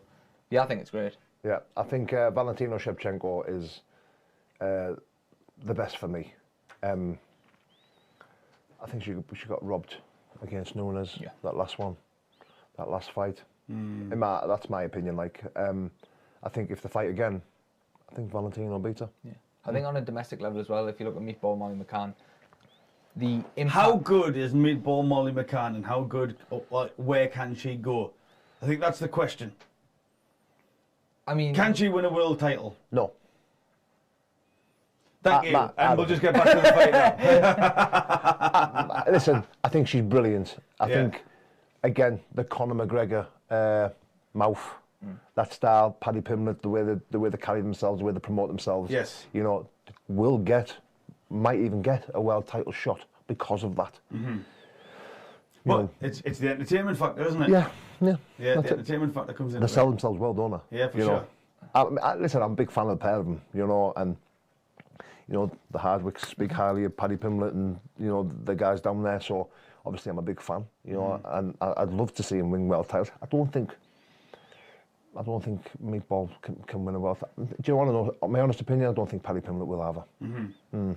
Unless he, you know, adds a few bit more defensive skills to his striking and whatnot, you know. But Scousers, we don't get knocked out. Well, I think Darren Till will have something to say about that. But no, what I was going to say on Molly as well, away from what she does in the cage, she's such a role model for young women coming up. Definitely, now. I agree with that. Yeah. Her book, of course, she released, Molly, an openly gay fighter. She brought out a book. Everything Molly's doing away from the fighting, that's great, yeah, fantastic. But the example she's setting in the role model she's been for young girls who want to get involved in the sport. So I was down at the Four Nations, the English Mixed Martial Arts Association had down in Liverpool. Molly must have taken 300 photos with people. So many of them though, young lasses. Yes. And it was so nice to see. Yeah. And she was coaching for 3 days, the next generation of women coming up through. But she still had time for every single person that came over to her. Yeah. Whether it was for a photo, whether it was just for, oh, good luck in your fight the next couple of weeks. It was just before she fought in London. She set such a good example for people that I think sometimes it's bigger than the fight. Look, everybody heard what Paddy said after he won. That such an emotional speech that he gave following his victory. The mental health stuff. Yeah. Unbelievable. The fight's all well and good. The work these guys are doing away from the cage is just, if not more important. The fact they're using their platform, Paddy for the mental health, Molly to set an example for young women coming up, Liam McCourt doing the same over in Bellator. The example these guys in the fact they're using their platform so positively. Look, Rocky, Jimmy Manoa, and Darren Till, Birmingham, Liverpool, London, coming together, getting their heads together. Right, what can we do to help knife crime in the or help prevent knife crime in the UK? It's so good to see these British athletes coming up through and using the platform they've got to promote so much positivity or to try and help and give back to their local communities. Yeah, couldn't agree more. I think you've got Liam. So is Liam McCourt got a fight coming up soon? Yes, she's fighting on September the 23rd on Bellator Dublin. Bellator Dublin, yes. Is she? And is because I've seen Leah a couple of times down in UFC London. So she seems to be part of like the Paddy and Molly team. Big pals with Molly, regular training partners. Yeah. What's her capabilities like? Could she become a champion? Do you see her transition at the UFC? She's happy in Bellator. Right. Okay. See, this is the thing. It used to be it was the UFC or nothing. I don't feel like that's the case now. Yeah. You look at PFL. PFL had a show on tonight. Yeah. Brendan Loughnane, prime example. Yeah. Didn't get signed off Dana White's Contender Series because he shot for a takedown 30 seconds ago after he'd hammered the guy he was fighting. Dana White made it very clear he wasn't interested. He was like, well, come and get him. Like that. PFL went, picked him up. Now he's one fight away from £1 million. It's not like he's not getting paid for these fights that he's having. He's been very open and honest about how much it's changed his life being there. I feel that the UFC for people now isn't maybe the be all and end. Like Shane Burgos, Dana openly admitted this week they should have re-signed him and they didn't, and he's went to PFL. Yeah. Leah's more than happy at Bellator. When she makes that walk, I've been to a fair few Bellator Dublins now. She comes out, she's got the crowd behind her. Of course, that last time out, she fought Sinead Kavanagh. Didn't go her way. Lost on unanimous decision, I believe it was. But Leah was getting very, very close to a title shot before that. And because of the way Cyborgs almost lapped that division, I think Leah's probably 2 wins away. It's interesting. I think where you've also got, in the boxing world, like Katie Taylor, like the fights that she's involved in, like they can't be anything but inspiring. Yeah. They can't be. I've got 2 little girls. One's just turned 12 yesterday. The other one's 7. And we watched the Katie Taylor documentary. It's good. I watched it. It's a cool documentary, isn't it? Yeah. Yeah, it's a cool documentary. You watched the Ronda Rousey one. You watched the Ronda Rousey one as well. Yeah. Well, that's sleeping in the back of a car, and the story with her dad, and then a mum, the obvious influence, and then you've got that. What was the judo guy called? In fact, I'm sure he just passed away recently. Our coach. Yes. Yeah. He was His like a name. Yeah. big name in the judo world. I Yeah. think Ronda Rousey was the main woman for putting combat sports on the map for women. Yeah, absolutely. You know, Oh, well, shut over them. and you know, for that, she'll ever cement her name in the legendary status, won't she? Do you know what I mean? And you know, she was brilliant, wasn't she, Ronda Rousey? Do you know what I mean? Yeah. I think Katie Taylor's doing that for boxing now, isn't she? Yeah, she The is. same thing Ronda Rousey done. You know, you're probably going to see a lot of girls coming up now in the boxing world, you know, making a name for themselves, being the next Katie Taylor, and you know, and even Savannah Marshall from here, from Savannah Hartlepool. Marshall, yeah, Savannah Marshall. You know, again, big name, probably going to be.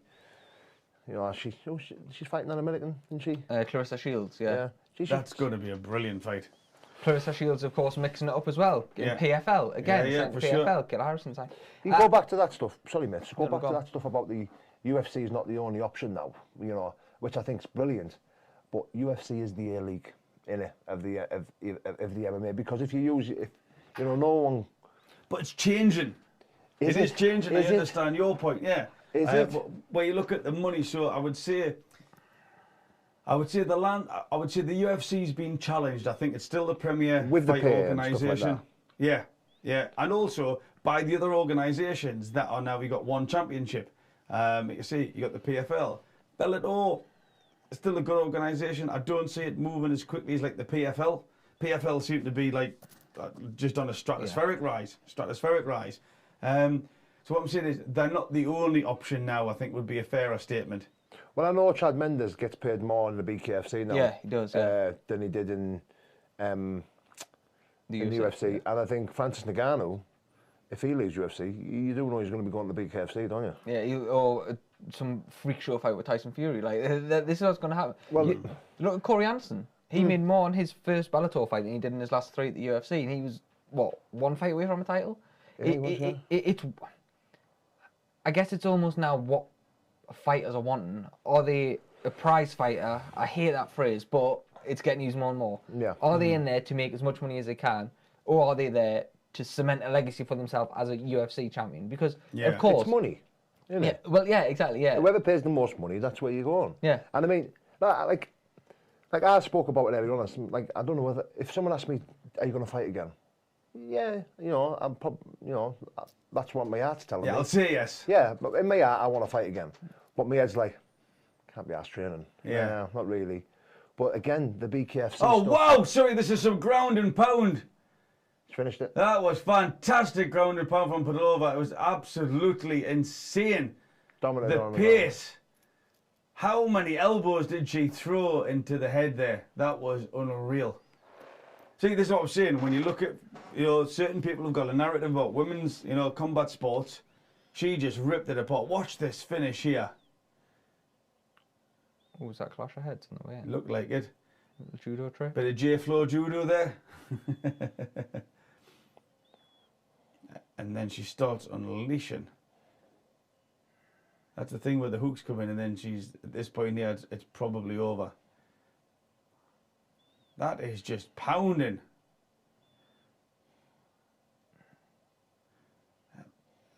Elbows. Hey. Wow. Herb Dean in on time as well, not waiting for an ass Herb Dean shot does to land on Elbows are just slamming in.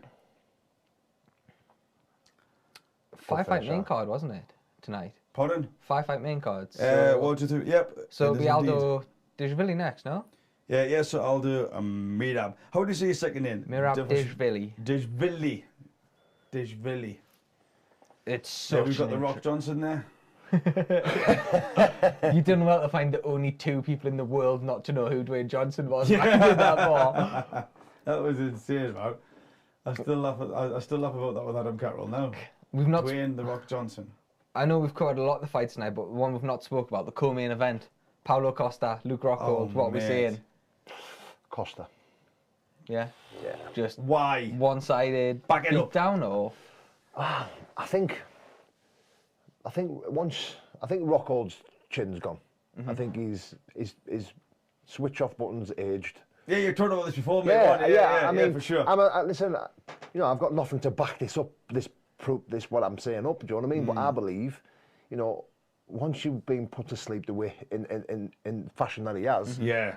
I think that switch off button gets a little bit weaker each time, you know, and I just think his chin's not as strong as it was a long time ago, you know. Again, I use Chuck Liddell as a great example, you know.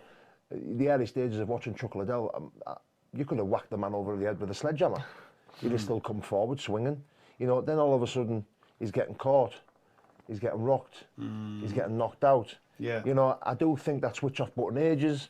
I think it gets weaker over time, you know. And again, Dan Henderson, you know, I used him as an example as well. The guy had the heads like cement. He was like a breeze block. You know, he's getting punched off Rampage Jackson in his prime, and no one could budge him. You know, I remember Rampage Jackson saying it was hurting my hands to punch his head that hard.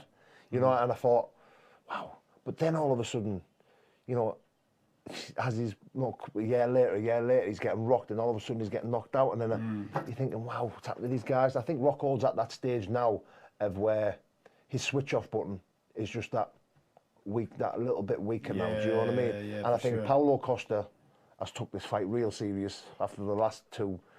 No wine this time. I think he hasn't took training too serious, as he, do you know what I mean? He's let himself slide. Because I'm a big fan of Paulo Costa. I love the way his style is. I love the way he fights. You know, he brings it. He's willing to take shots. Exactly what I like to watch. And I'm a big fan of his, and I think he's took this serious. I think he's going to put him away. I've got to think Rockhold's first time back in the cage as well since 2019. That loss to Jan Blachowicz. Prior to that, the specimen that was Yoel Romero nearly putting his head into orbit. It's a tough night. Yeah, definitely. And you know what? I think having time off and fighting plays a big part in ring rust and cage rust, or whatever you want to call it. Do you believe in ring rust? Yeah, I do. Of course I do. You know, I mean, you can spar till the cows come home. Do you know what I mean? You're aware of it sparring. You know what I'm saying? I mean, when I used to fight, I would travel once every 3 weeks out the area, out, you know, down to London, down to Wales. I'd spend a couple of days down there. I would spar with guys who I've never heard of, never seen, you know, and I would treat it like a fight. And that's, I believe, what kept me sharp and kept me fight ready. Do you know what I'm saying? If I'm sparring with guys in the local area who I know and I've heard of, you know, I'm kind of friendly with them, you know, you're practically touching each other. You know, you're pulling back. You need to really go at it. You know, and I just think, you know, fighting's a massive part of staying sharp. Massive. You know, and if you've had that time out, you know, that sharp, it takes away that edginess. You know what I mean? If you're going to come back, especially after time out, you need one or two tune-up fights. You know what I mean? Because Rockhold's going into this now against essentially a top contender, isn't he? 185. Straight in the deep end, isn't he? Do you know what I mean? I struggle on how Rockhold gets a hold of anything in this contest. So I think it's a good time now to mention our stream partners, Blockasset. Blockasset have sponsored the Usman versus Edwards 2, as well as the first stream that we had, the Alexander Usyk versus AJ. Blockasset are a crypto company, NFT company, really focusing on the MMA side of things. They've got, you know, if you've heard of the Smash Brothers, then you've definitely heard of Blockasset, Darren Till, Hamzat Shemaev. So for those people who are interested in NFTs and also, you know, crypto company, they've got Block itself. Here's a little word to explain about the actual company, what they're doing, and how you can get involved as well. Tonight's live stream is powered by Blockasset, an athlete-verified sports NFT platform with over 50 elite athletes on its ever-growing roster, including world heavyweight champion Alexander Usyk, and some sporting legends including Wayne Rooney, Jonah Lomu, and Muhammad Ali. Blockasset uses Web3 technology to bring sports fans as close to their heroes as possible, and have sold out all of their previous NFT collections, including their Legends series, whilst UFC fans will be aware, of course you will be, of their record-breaking Smash Bro series.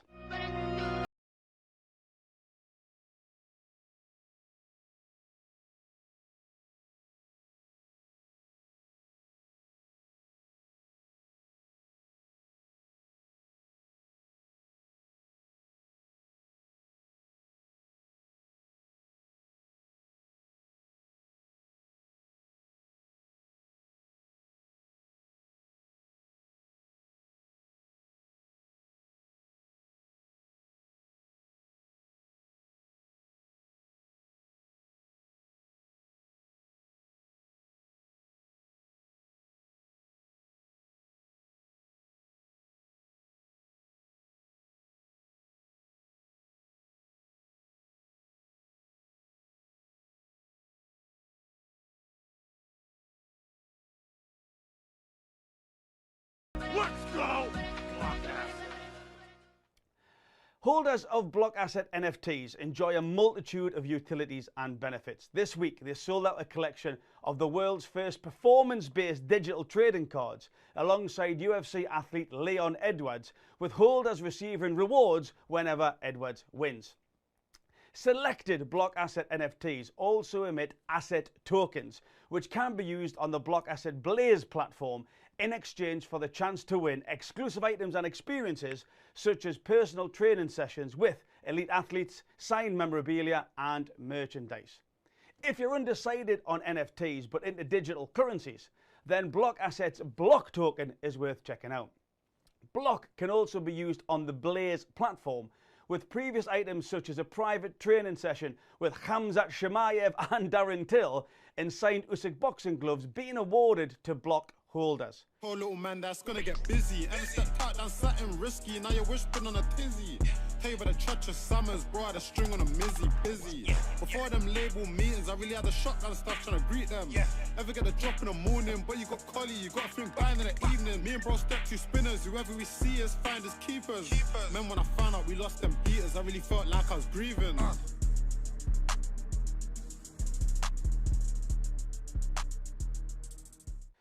In the build-up to tonight's fight, Blockasset has been working with Usyk to help raise funds for Alexander's charitable initiative, the Usyk Foundation, to support humanitarian efforts in Ukraine. Usyk's collection consists of a limited run of 2,000 items designed by world-renowned artist Dozbrak and is currently very close to selling out. Securing your Usyk NFT is really easy, with a number of options such as PayPal, credit and debit cards, and USDC available as payment methods. So, if you're interested in learning more, head to usyk.blockasset.co now. And beautiful, we are back here. So again, if you're interested in NFT, crypto, or just learning more about Blockasset, the link is in the description. So here we go. Deval, how do you say that again? Mirab Dishvili. Dishvili, yes. We've got now, again, up and coming, got a great win streak underneath him. Exciting talent coming up against Jose Aldo. What's your take on this one? Do you know what it is? When Aldo dropped to bantamweight, after obviously his spell at featherweight, I was worried. He was coming towards the end of his career and I was thinking, is he going to make a weight? Is he going to look drawn out? Does he look drawn out? Yes, but he seems to make the weight quite well. There's them leg kicks he went out for. But he seems to be making the weight relatively well. And I mean, yeah, he's on a real tear, isn't he? He's sitting third in the rankings. Of course, we've got Fourth. Who's he fourth? Yeah. We've got Aljamain Sterling taking on TJ Dillashaw. Yeah. Sean O'Malley looking to fly himself into the top of the division against Petr Yan on the same card later on this year. I think there's going to be a lot of eyes on the winner of this one. Yeah. And who do you think actually pulls it off then? It's such a classic wrestler versus striker almost, isn't it? And it's hard not to go with the wrestler though, isn't it? Yeah, it's hard. It really in is. MMA, it's hard not to go with a good wrestler versus a good striker. Because I think wrestling's the best base for MMA, isn't it? Do you know what I mean? And I think if it's on top for your striking, you can take them down. And I think that's, you know, I think that's what what's his name? Dishvili is going to go with tonight, you know. But, I mean, Jose Aldo's ground game's not so well either, is it? Do you know what I mean? We'll just call him Mirab. Yeah. Dishvili. Could we get the audio as well back on the stream? Yeah, please? first can you get the audio for the stream, please, brother? Thank you. There we go. So, I think this is a 3-round fight as well, yeah? Yeah. I'd like to see Aldo commit to the leg kicks early. Yeah? Yeah. Straight away, go back to classic Aldo? Yeah, I would love it if he commits to the leg kicks early. So we've just got Mirab getting ready to come into the octagon now. With Aljamain still in the corner there as well. Yeah. Matt Serra, what a guy. Yeah, legend. And Ray Longo Sarah's as cool, well. man, isn't he? What's your thoughts on Sterling? On what, sorry? On Sterling? yeah. He won his last fight. Yeah, he did. Look, obviously the first one... I'm not a fan. No. What, because of the fight previously, or? Yeah. Yeah. Because of the acting. It's stuck between a rock and a hard place between him and TJ Dillashaw, though, isn't it? It's there's a reason why I'm not too fond of football these days.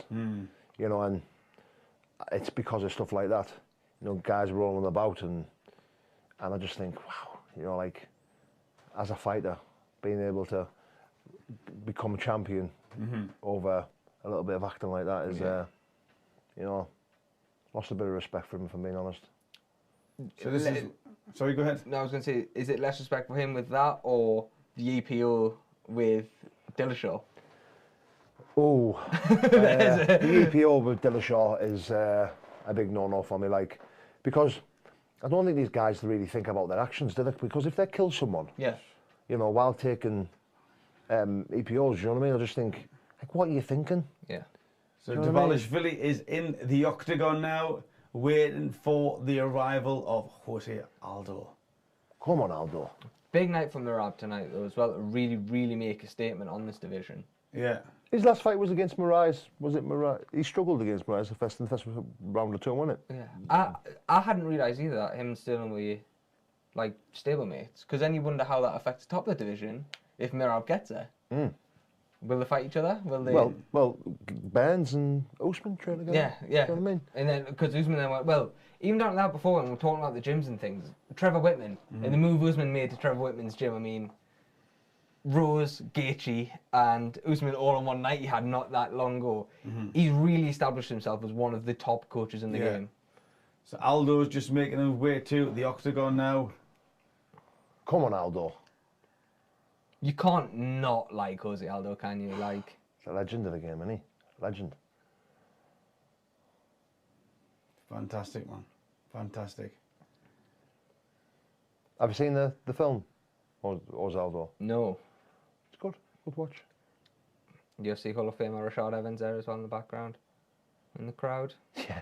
It's like the Predator. It was interesting, you mentioned about Gilbert Burns and Usman there. Just yesterday I was watching a video where Henry Hooft was interviewed by Ariel Helwani, and he was asking that very question. This was just before they fought. Yeah. You know, like what actually happened at Sanford, what was going on. And Henry was like, look, like the fighters can go where they want, you know, I'll always, like, what you're saying in the response to Ariel was that, you know, Kamaru is my student.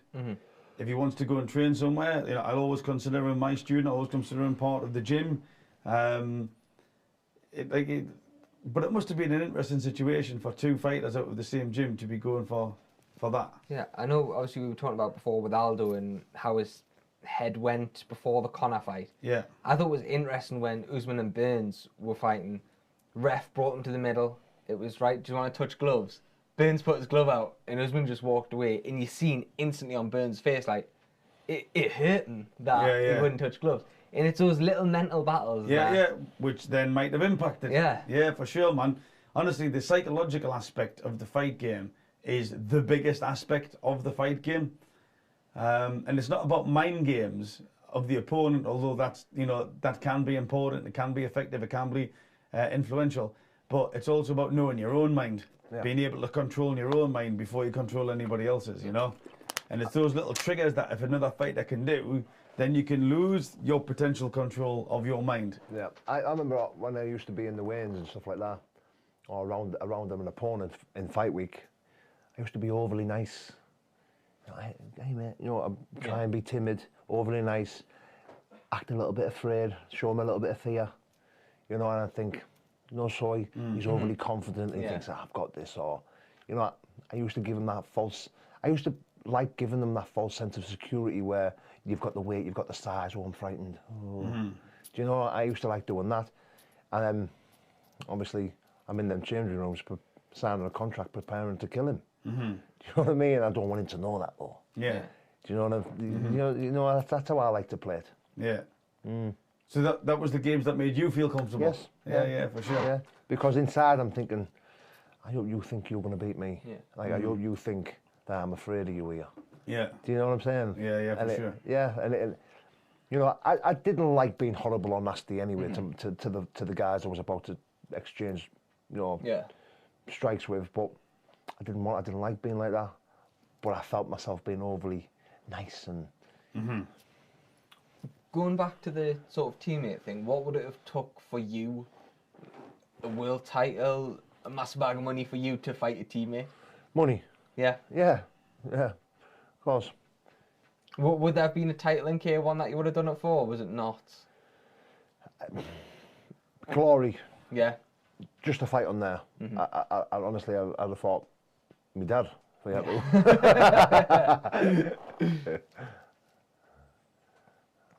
Yeah, we go with the Aldo swing. His arm rocking backwards and forwards. That's generally the way he prepares to go. Shame that it's looking like Cedric Dombier's off the UFC Paris card as well. Of course, he was meant to be making the transition over from Glory to the UFC, but judging by his tweets the other week, he's not. Aldo's front leg just constantly tapping. I was going to say, he's took a little bit of a Muay Thai stance, hasn't he? Yeah, constantly tapping there. That. Oh, I wonder if he's going to commit to that kick. Lots of feints from Dvalishvili. You know why he's done that, don't you? For the knee, for the takedown. Can't get the leg if it's moving. Yeah, so there, look, see, he's showing that knee. Yeah. If he goes for the takedown, knees up, bush. So lots of feints going in here.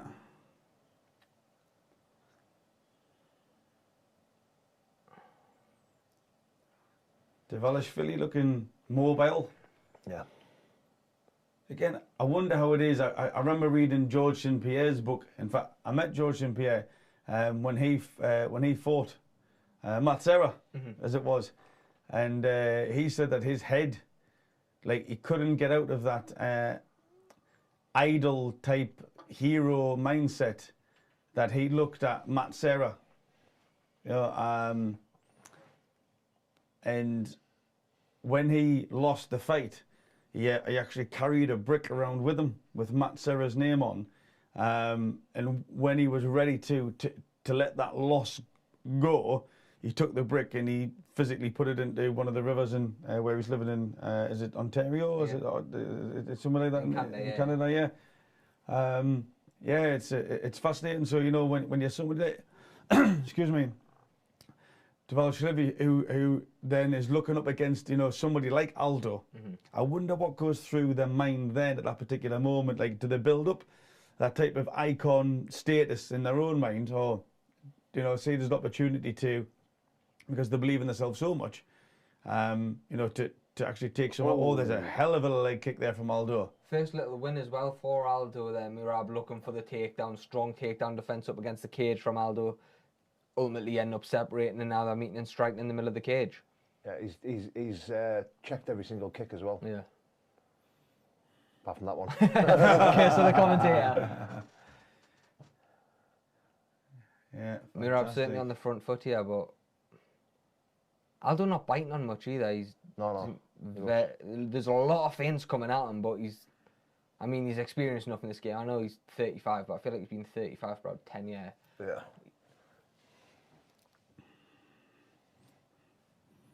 Very light on this feet So tonight, Sandy Aldo. Lee said this match already finished.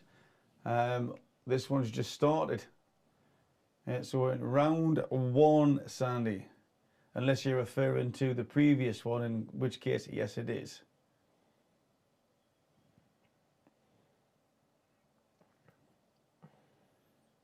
Again, Dvalishvili looking for the takedown here against the cage. Aldo doing a good job here. This is what I expected a lot of Usman to do. Yes. Get Edwards up against the cage like he did last time and just lean on him and,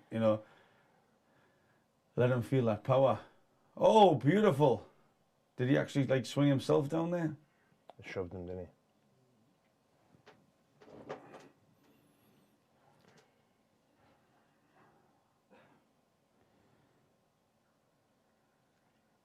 How do you think it'll go between Costa and Rockhold? Yeah, early finish. Oh, what a lovely knee on the entry. That's exactly what you wanted about before as well. If he's going to look for them takedowns, shoot them knees up early doors and shot put them off. Yeah.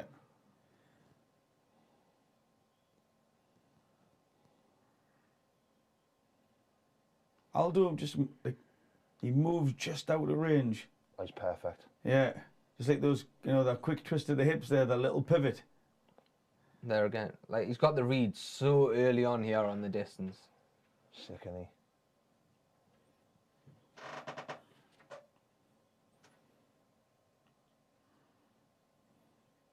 This guy's back off the fence, doesn't he? How much do you think Rockhold regrets the fight against Bisping? Oh, massively. Yeah. It was the beginning of the end for him, really, wasn't it? Yeah, It was- yeah, for sure. Oh, lovely flying knee there from Aldo. Aldo going for exactly what we were on about with Usyk. 10 Yeah, seconds to 10 go. seconds to go, Trying yeah, to I'll leave finish that it off. last, and especially in a close round like that. Steal around. Devalishvili looks very happy with himself heading back to his corner, though. Good round for him, wasn't it? Yeah, Yeah. it was. Yeah, he did well. I still like the way Aldo's carrying himself there in that round. Not committing to anything, nice and calm. Stepping in and out of range. I think when you've got, when we talk about Rockhold and Bisping, like there was a point where Rockhold thought he was just too good for Bisping, or he didn't need to try against Bisping, and then, you know, the history books tell us a little bit. But when he's talking about believe, achieve, I'm a samurai, and Bisping just picks him apart, and Yeah. you can clearly see he's getting under his skin again. Yeah, that for Conor, sure, man. Conor McGregor effect, Yeah. wasn't it? Do you know what I mean? Yeah. But I think Bisping got under his skin. Rockhold already beat him pretty easily as well before that. Yeah. So, you know. Bisping coming in on, what was it, 14 days as well? It was. Yeah. Crazy, man, isn't it? Unbelievable when he won that. Yeah. Unbelievable. Yeah. Oh. You mentioned the Smash Bros there in the advert. Yeah, there we Chimaev are. and Diaz on the screen in a fight that makes probably the most little sense in any UFC fight in recent memory.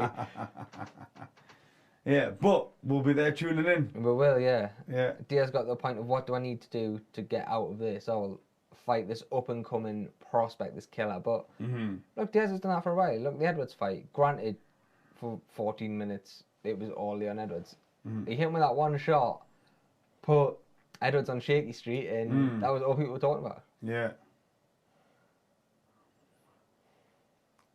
Two very powerful fighters here. Mirab just falling slightly short with his punches, though. Very interesting to see Mr. Conor McGregor talking about this fight there on the bottom left-hand corner of this screen. Saying about how he believes Mirab's tailor-made for Aldo to put on a clinic. Right, okay. So do you think Luke Rockhold loses this fight and then that's him Yeah. put to pasture? One thing I hate is seeing fighters fight past their time. I think that's a strong case of what Luke Rockhold's doing right now. Yeah. Yeah. It's one of the most difficult things for them, though, to walk away at the right time. Yeah, isn't what it? I've spoken about, haven't I? You know. I mean, he almost seemed angry in the press conference at the UFC. Just at everyone. Angry at the Full Send reporter, angry at the UFC, angry at... Dana White pulled typical Dana White as well. He was like, he was just talking gibberish. I don't get guys who want to sit and whinge about pay and whinge about the UFC. You know, don't fight. Yeah. You know, don't fight. And do you think Paulo Costa gets re-signed then after this fight? Because this is his last fight for the UFC? Yeah. Or the last fight on this current contract, I should say. Yeah. Yeah, if he wins, I think he gets re-signed. Do you think there is another... So, What is that? for the fans that aren't watching this, Aldo's pinned up against the cage here. Mirab loading off He's knees going to like the that. legs, and just Yawning. Aldo yawned, just say, I know this is boring, but what can we do? And they separate now, back in the centre of the cage. Aldo looking to take the front foot for the first time here in this fight, looking to push Mirab back. Aldo in them classic yellow shorts. Mirab opting for the red. That's it. Body shot. That's it. Oh, beautiful. Speed. Yeah. It's still there, Ronaldo. Yeah. I'd like to And see... Mirab's fight, like, he's quick as well. But I'm just saying, for Aldo to have, you know, all those miles on the clock and still be fighting like he is, man, that's, you know, that deserves acknowledgement at least. Look, it's another takedown attempt against the cage here. I'd really like to see Mirab try and disguise this a little bit, because everything, he's not disguising anything, he's just coming straight in. I think they should score big points for defending takedown. Yeah. Do you know what I mean?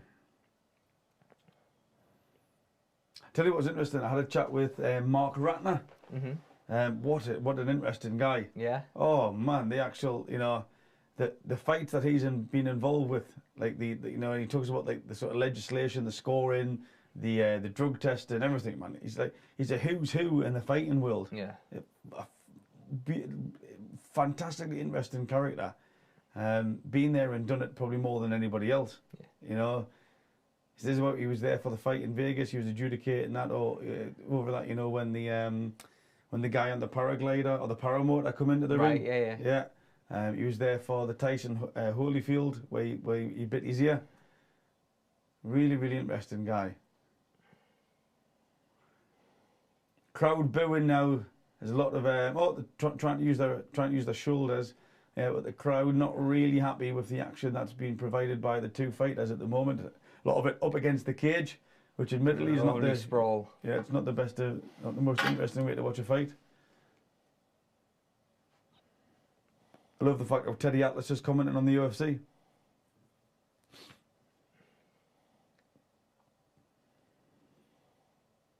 Coming into the last 30 seconds of the round. It's another Dvalishvili round, isn't it? But it's not the most exciting. Seems to be that pattern where Dvalishvili tends to push and set the pace, and then Aldo just picks his moment. Yeah. So I'd say maybe he's Dvalishvili with the volume. Looking for a spinning back elbow there, Mirab. Tried a bit Molly McCann.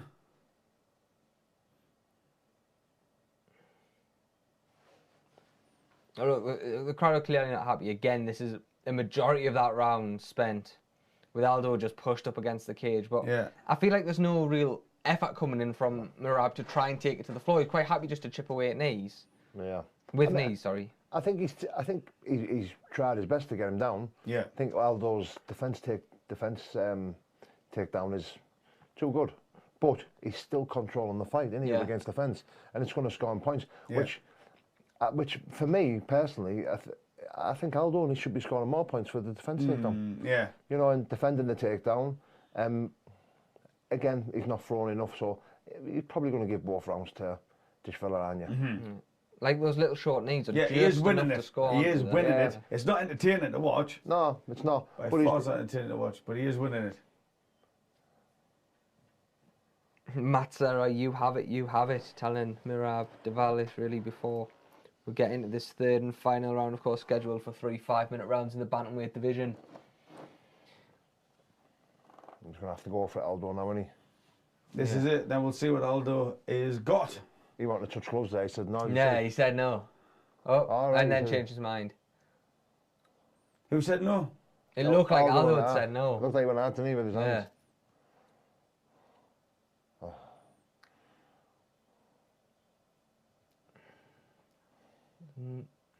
So the crowd now, they've probably got a few beers in them. As soon as they go up against the cage, the boos are automatic. Yeah. But if it was... nice right hand from Mirab. I think if it was the other way around, though, and it was Aldo doing the work against the cage, the crowd wouldn't be as disappointed, you know. And, you know, the judges have got to be impacted by the boos as well. Yeah, but it doesn't make a difference. It's boring, but if he's doing enough to win, he's doing enough to win. Yeah.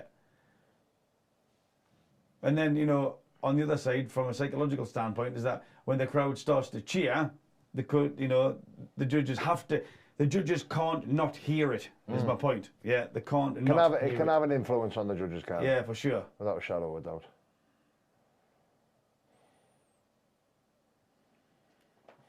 It's funny, I like I'd be interested to see how it would look if it was implemented across more promotions, but what PFL are doing I think is really interesting with the point system.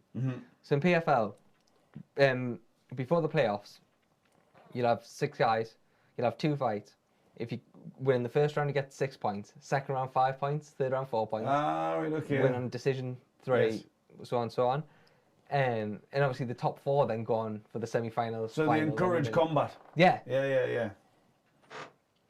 Remember being out, like I say, at the Performance Institute and talking to one of the guys out there, and he basically said that the reason why the Performance Institute exists is like they want explosive knockouts on the TV. Yeah. Because that then secures the business's future. Yeah. He says, so we're here to designed to create, develop, support athletes who can become as explosive as possible to deliver fantastic knockouts. Yeah. So people want to watch the fights. That's why the PI exists. Yeah. What's anybody's thoughts on open scoring in MMA? Open scoring. Yeah, so you go back to your corner at the end of the round, you can look up, you can see how the judges have gone the fight so far. So if it's a close fight, you can go back to the corner and perhaps look up and go, I'm 2 rounds down here, I need to get a finish. Yeah. I think we'd had a different dynamic. I think it could be entertaining. I think we could get more, you know, as a entertaining fighter, combat. Yeah, as a fighter, I'd be grateful for that. Yeah? Yeah, I think I would. You know, because sometimes as a fighter, you can think fight's going my way. I'm all right. I'm all right. You know, have I landed more punches? You don't really know, but in your head you can create this illusion that you have, and then you can go back to your corner and your corner and go, "You're not winning this fight." Yeah. Yeah. What do you mean? You know, and then if you know, for the point, if it comes to the last round and there's open scoring on the board, and you can see, you think, "Oh, I need to go for it there." Yeah. Do you know what I mean? Yeah. The psychological impact of that I think would be quite interesting. Well, if you do know you're 2 rounds down, you're thinking, Yeah. I've got to get the finish here, otherwise. What we're thinking of Aldo's performance here then? It's not what I was expecting. No. It's not what I was hoping for. I think he's tired this last round. I think what's his name again? Just Villa. Devalishvili. Yeah. Mirab. I think Mirab, has done enough to zap Aldo of his energy in this last round. You know, he's not been able to get any shots off. He's not given no room to breathe. Yeah. And he's controlled the fight, hasn't he? Yeah. Like I said, boring to watch, but he's controlled it. As much as the offensive wrestling takes it out of you, but if this is your game plan, you're doing this day in, day out, hours at a day. So we're into the last minute now. The defensive wrestling is just as tiresome, if not more so. You've got It's somebody's more. body weight up against you and you're trying to prevent getting taken down. Well, it's more because of the actual... Look how much he's leaning on him. Yeah. Look how much he's... Because when you're defending, you're pushing force, you're lifting force, you know, and it's a lot harder than attacking. I mean, Devalishvili is obviously in control of Aldo, and he's been in control of him for the 3 rounds. Yeah. But it's a horrible fight. Yeah. It's a horrible fight to watch. And Aldo, even just this gritty veteran type, obviously playing the 3-point game there. Here we go again. So you can't get kneed in the face if they really want to... Devalishvili want to come around and try He's and just going to work on him, and there is no response from Aldo at all. It's a poor fight. It's a poor fight. He's going to have a sore thigh. He's trying to cover now. Have you ever been in a fight like that where at the end of it you went, that was a it was a boring one for me in there, so... Well, Surely Aldo's not raising his hand thinking he's won. no, I had 32 fights, 31 knockouts. Only went to distance once. And when I went to distance, I was 18. All right. And I was losing every round. Apart from like the last 20, 30 seconds, I fought a guy called Gary Fairby in a boxing fight. And I couldn't get next to him. But when I finally did hit him in the 3-minute rounds, I dropped him. Right, okay, every time. So I actually dropped him every round. Yeah. Yeah, but other than that, I couldn't lay a glove on him, and I was really, really struggling. How much does that change the game plan when you're saying that you can't lay a glove on him? Does that start winding you up a little bit when you're thinking? Well, until then I was only half committed. All right. You know, Yeah. with training, with boxing, with K1, with I was just taking any fight, anytime, anywhere. You know, wasn't really focusing on training and stuff like that, and I was blown. I was knackered. Yeah. You know, and this guy picked me apart. So when I stepped away from that fight, I literally didn't pencil any fights in, and I trained for 6 months solid. You know, technical training, you know, drilling the basics again, you know, bouncing again from different coaches, different gyms, learning new things, you know, and 6 months later when I come back, I was a whole different fighter. Up here we go. Scores. Aldo doesn't think he's won that.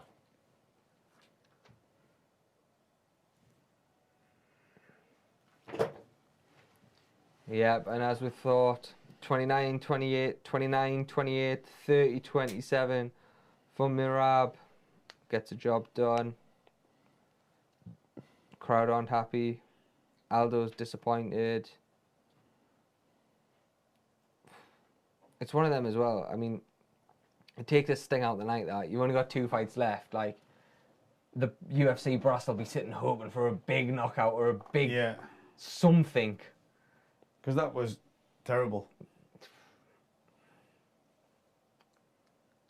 Done enough to win though, isn't it? And at the end of the day, that moves him up the rankings. Does he take Aldo's spot there, so he'll go in 4? Yeah, could be, mate, could be. Joe Rogan trying to get involved there with the mic. I love Joe Rogan. Joe Rogan, legend, isn't he? He is. Here we go.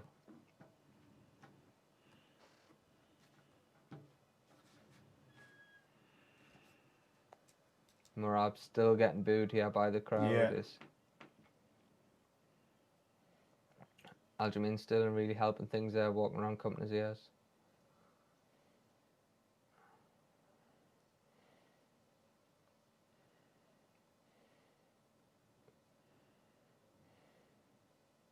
Aldo looks really, really disappointed. I wonder if he thought he'd done enough.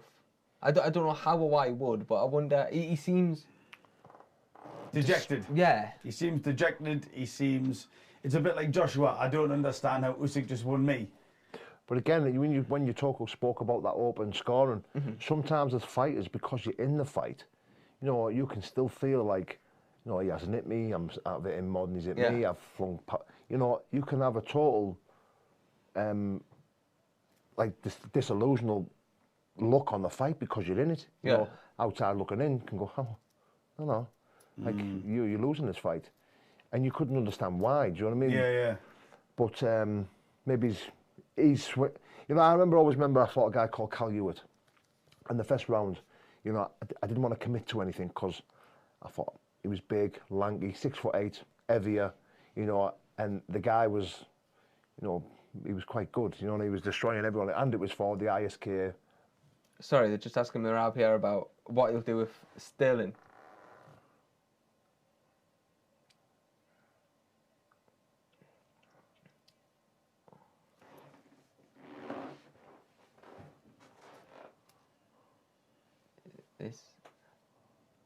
This is just what we won about before with will he fight a teammate?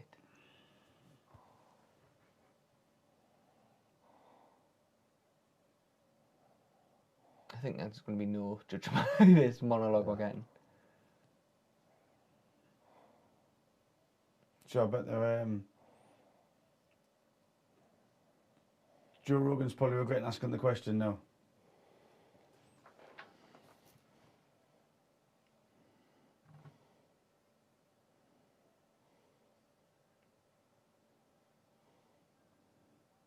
He's not going to answer that. Sorry, what were you saying there? No, he's not going to answer that. I can't remember him. No, that was it. When, you know, I remember fighting Cal Hewitt and, you know, staying tight, staying calm, didn't want to feel him out for the first round, hardly swung anything, going back in the corner, thinking, I controlled that. You know, he hasn't hurt me. You know, he might have flung a lot of shots more than me, but I'm sound. And that corner's absolutely bollocking me. Yeah. See what you're doing? You know, are you going to get started? And I'm like, I'm under control. No, you've just been levered. And I'm like, eh. Do you know what I'm saying? And, but I felt like I was under control, but my corner like sounding worried and going, look, what's up? Everything all right? You know, do you want to get started? And I'm like, okay, maybe he's like, pick it up, you know. And I stopped him in the second round. So we've got coming up now, Paulo Costa versus Luke Rockhold. How do you think the fight's going to go then? Actually, like, give me a prediction. And again, if you're on Facebook, YouTube, put something in the comments. If you've got any questions for me or the panel here, we will read them out. How do you see Paulo Costa versus Luke Rockhold playing out? First round knockout. Costa knocks him out. First round knockout. Yeah. Okay. Are you prepared to put your reputation on that, Paul? Who against you? Hey. No, then. So we've got a first round knockout coming from Paulo Costa. Kicks, punches, what do you think? Punches. Punches, yeah? Okay. Jake, what about you? Second round finish, I think, for Costa. TKO. Just, hits him, drops him. Ref sees enough. Yeah. Because don't get me wrong, Luke Rockhold looks good. Yeah. He looks good.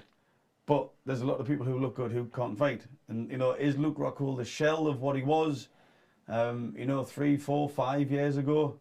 He's, but yeah, again, he seemed, you know, from that mental perspective, he seemed angry at the, you know, the press conference. It's if he was almost having that final tirade at Dana White before he runs off into the sunset. Yeah. Because he's had all his career, or at least all the time in the UFC, to say what he said. And then he says something different. So, you know, what do you think was behind that angry tirade at the press conference? Could be numerous amount of things, couldn't it? Even like a bad weight cut. The last thing you want to be doing is sitting in front of the press and answering the questions you've answered for the last 6 weeks in any interview that you've been given. Like, that won't be helping. The whole full send thing with Chito Vera, which he brought up as well. I think Luke just didn't want to be there. I think he wants to get the fight night, get the fight out of the way, go from there. He just didn't want to be in that press conference on that day. What do you think was, I mean, Paul, can Luke Rockhold come back to win a title? Because that's what he's talking about in the press conference. Like, I'm not here to sort of mess about or take my time.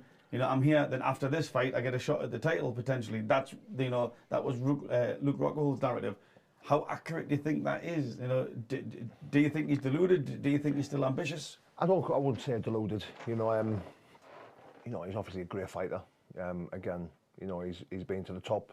He's fought some great guys. Got some fantastic wins. Again, a legend of the sport. You know, he is what he is. But I do believe he's one of them cases of not knowing when to stop.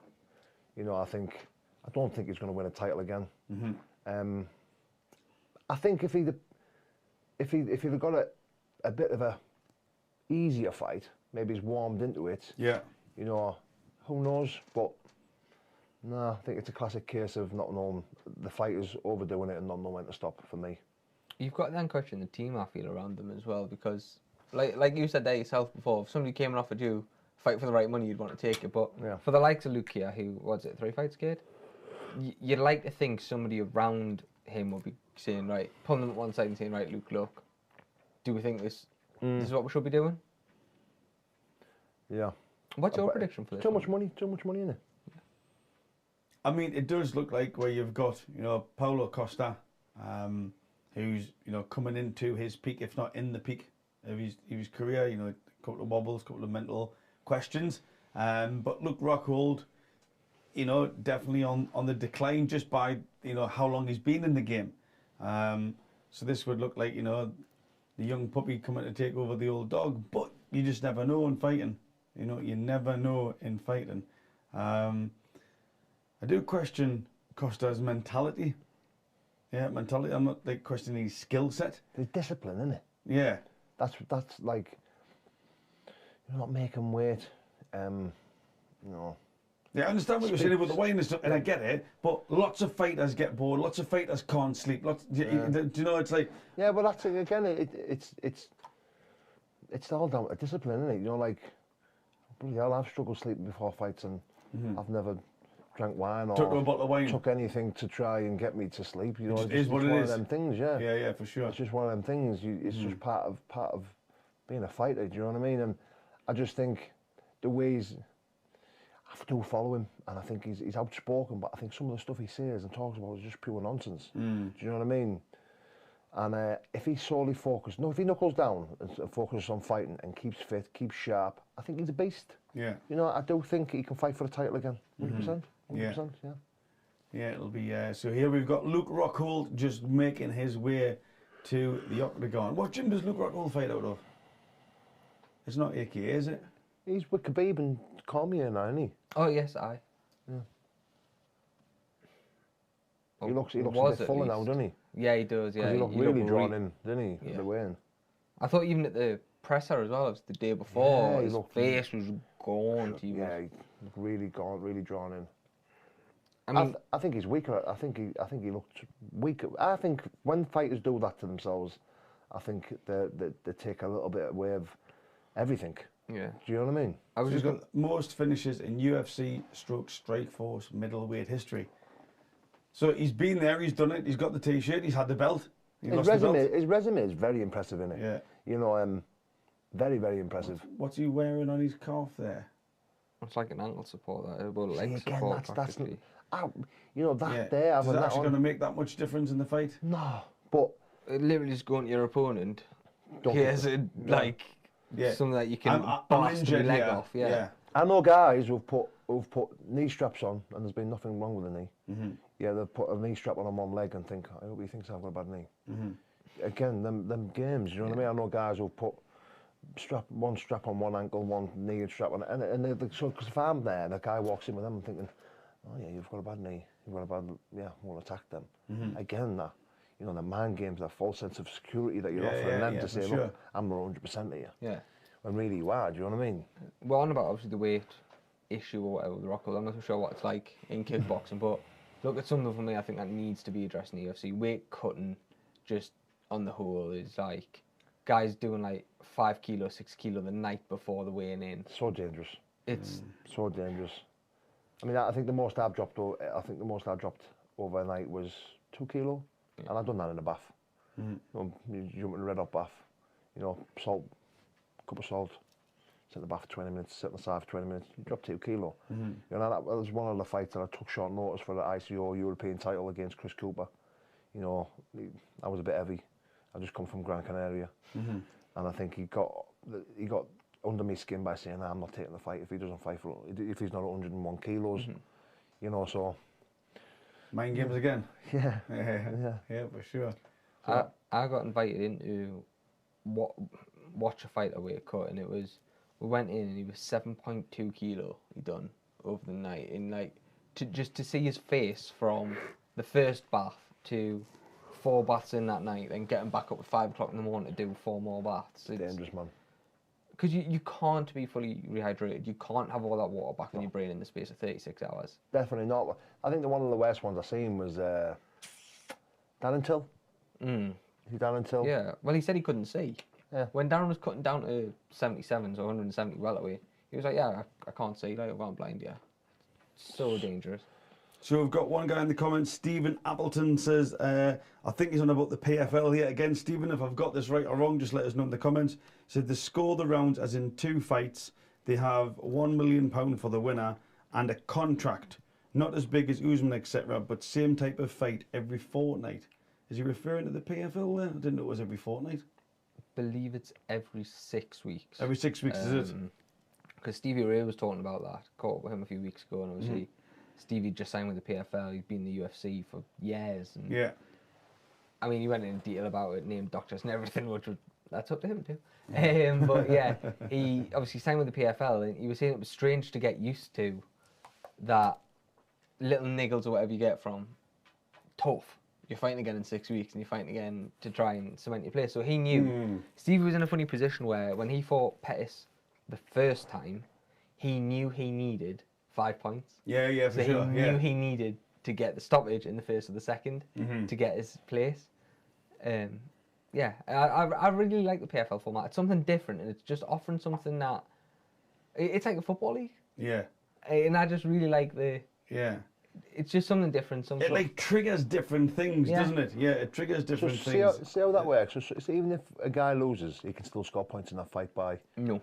So right. So it's only if he wins. Yeah, win or draw. So if you win the first round, 6 points. Second round, 5 points. Third round, 4 points. Yeah, but what I'm saying is, excuse me, if me and you were fighting and I won the first round, and then you won the second. Sorry, no. I mean, win the fight. So if he wins the fight within the first round, the stoppage in the first round gets you 6 points. The stoppage in the second gets you 5. So I was thinking both opponents can score points in this league. Yeah. Right. So we've got Buffer just introducing Paulo the Razor Costa here. What a specimen, by the way. Yeah, athletic. Some beach body in it. It's mad, isn't it? Very athletic, very. What do you think of the fight with Romero? Oh, it was a good fight. Yeah. Could have went either way. Both of them are specimens. Yeah, which just it's crazy. Like Paulo Costa doing what's known as the power pose. Yeah, coming to the centre of the ring, arms out a bit like McGregor did with Cerrone. Yeah. Can we get the sound button on? Yeah, first you come out with the sound on for the fight, please. So that power pose there, Bruce, what's that all about psychologically? It produces certain hormones, but when you do this, you're exposing all your vital organs as well. It's like telling yourself, I feel no threat. Yeah. Costa flying out of his corner here, we're underway.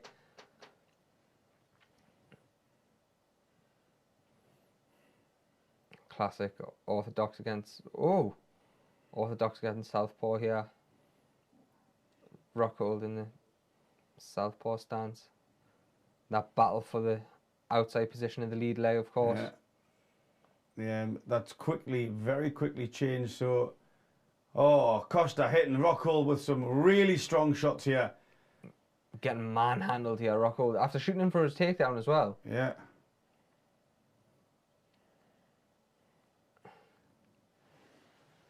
Rockhold backed up against the fence here. Yeah, so Costa needs to be cutting this cage off though, as opposed to just following him around. That's why there's always the escape. But equally, I was just about to say that there. Rockhold's circling towards the power side of Costa. He needs to watch for like a Oh, that was a lovely left hook that connected with Luke Rockhold's chin there. Oh, it takes him down.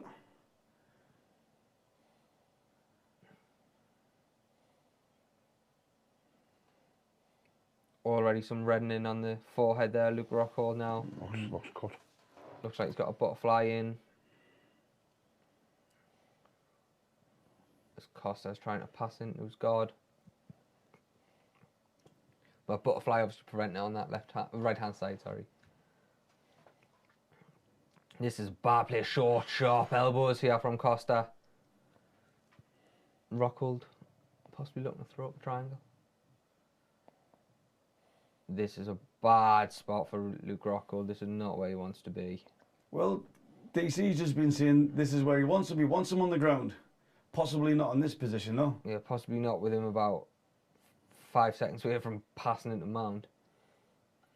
He needs to get away from that Looking fence, for a head and arm here.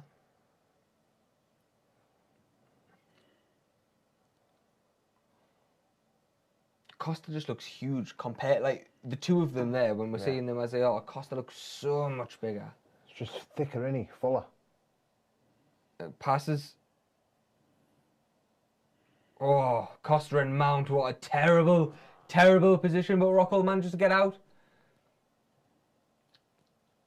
Daniel Cormier getting far too excited about a guillotine that's not on. No. Rockhold doing a good job of just tying up Costa's right leg here. Costa obviously looking to pass to mount again. Rockhold tying up the right leg.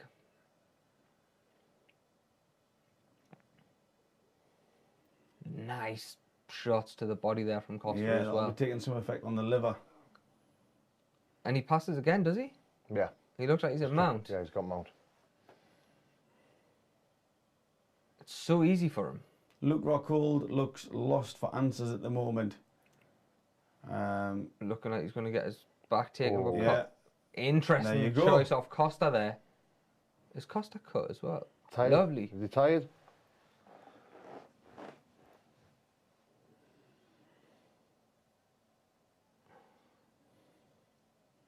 This is not what Rockhold wanted. Lots of running on the face. I can't tell if Costa's bleeding as well. It looks like there's some red in and around that back of his ear there, whether he's been hit with an elbow or something. I think it's off Rockhold's. I think it's his blood.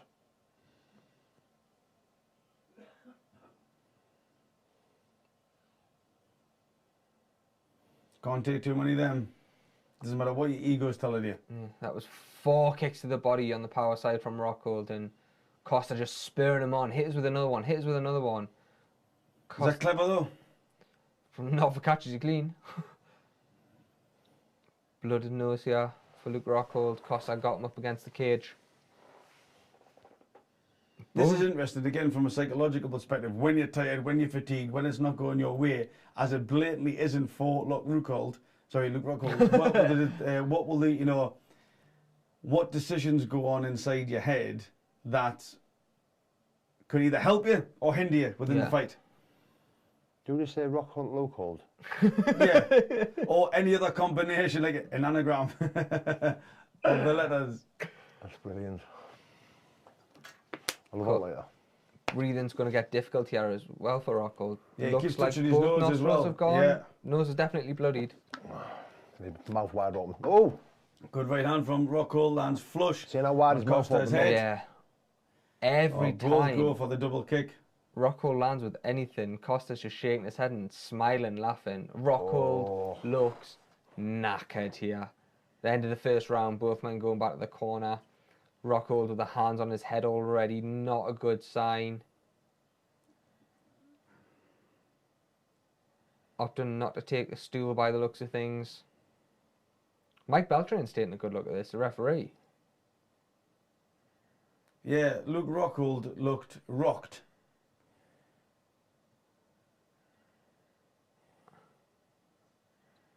That's not a good sign. The corner taking the mouthpiece out. Yeah. Get the air in. Clearly very, very hindered by the nose. No, corners usually take the mouthpiece out anyway, don't they? Yeah? Take them out, breathe. Saying that, boxers, kickboxers have gloves on. Oh, Luke Rockhold is not looking positive here. His corner telling him you've got to want this. And for me, Luke doesn't look like he wants this. It's a bit better. Lots of bruising around the left eye. Costa looking like he's barely been touched. Is this the last push from Rockhold? Oh, Oh, beautiful. Big right hand down the pipe. His legs have gone there. Rockhold totally turned the tides here. And again, that's two big right hands straight down the pipe on the chin of Costa. Costa answering back with the left hook.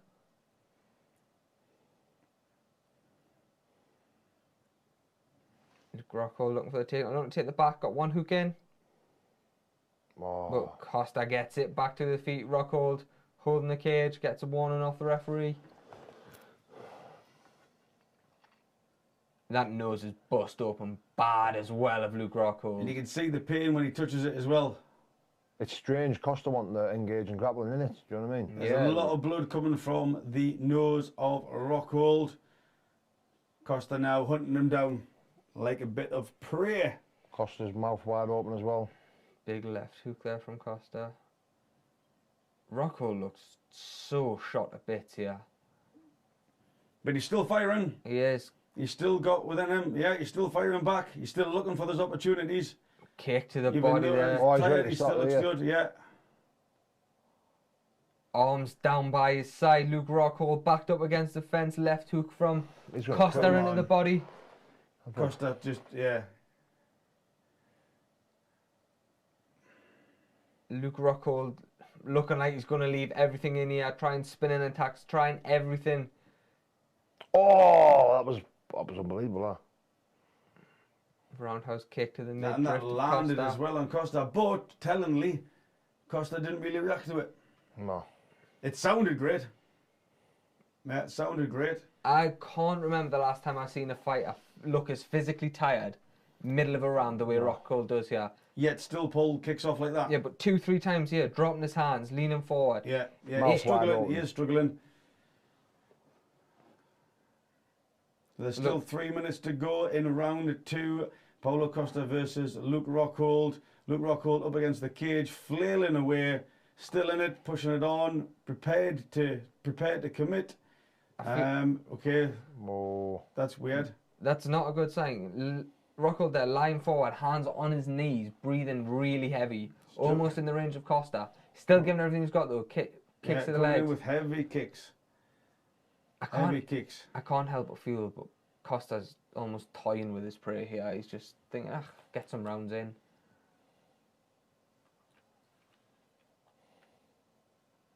Go on, don't give him Okay. credit. Referee taking a small time out here. It looked like fingers in the eye of Costa, but The only person who's going to benefit from this here is Rockhold, isn't it? yeah. And here we go. Back underway. Glancing eye poke. Back to the body kick for Rockhold. Looking to go up top. Either Luke Rockhold takes him out, or it's just going to be time before eventually that Paulo Costa, the physical, the force that he possesses, looks like it's just going to walk Luke Rockhold down.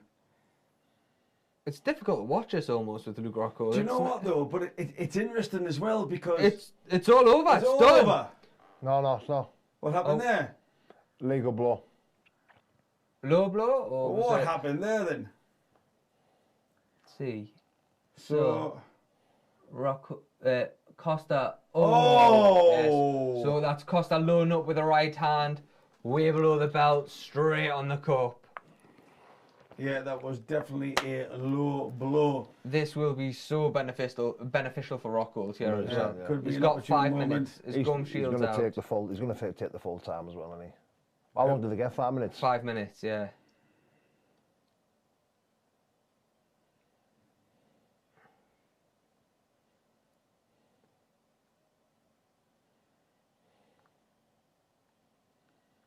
Luke Rockhold with the bloody hands wiping them over his face.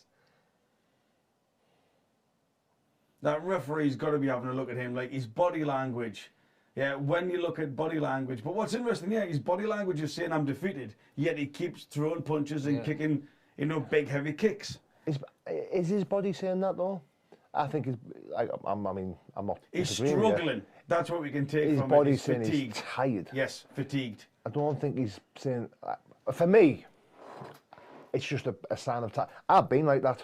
Yeah. I have been Oh, like that. I'm not saying he's quitting. But No, I'm no, saying is, I know that, he- I know like, that. Like you say, it's like he's struggling, he's Yeah. fatigued. And sometimes body language is important because when your opponent sees that you're fatigued, Yeah. that gives them an extra energy that they're not entitled to. Yeah. Like they see you're there for the taking. Yeah. That Yeah, they do. produces different energy system activations as well, It does. I've been like that myself, and I've seen the opponent get a little bit of a Yeah, for uplift. sure. Yeah, for sure. And I've seen my opponent like that as well, and it's given me a little. Correct. Yeah. Yeah. Do you know what I mean? So I do understand what you're saying. So after a minute and a half, Rockhold decided he was fine to continue. We've got about 1 minute 10 left of this second round, scheduled for 3 5-minute rounds. Both men looking tired. I think that break probably done them It both has, a bit it of has. good. I think it's done Rockhold a good favour, hasn't it?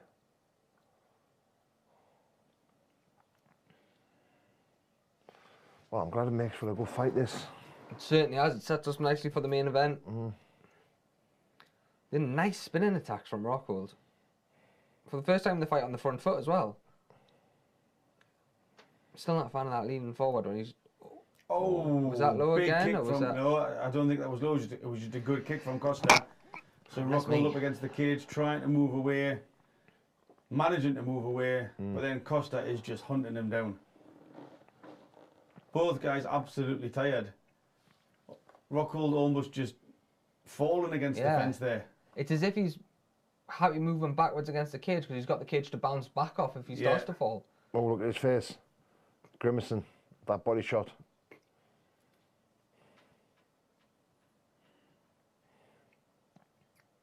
Ten seconds to go.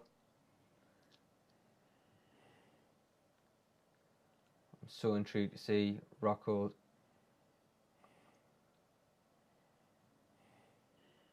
It wouldn't surprise me if the referee didn't let him come out for this third round. Just the body language, everything. He's exhausted like me. Entirely.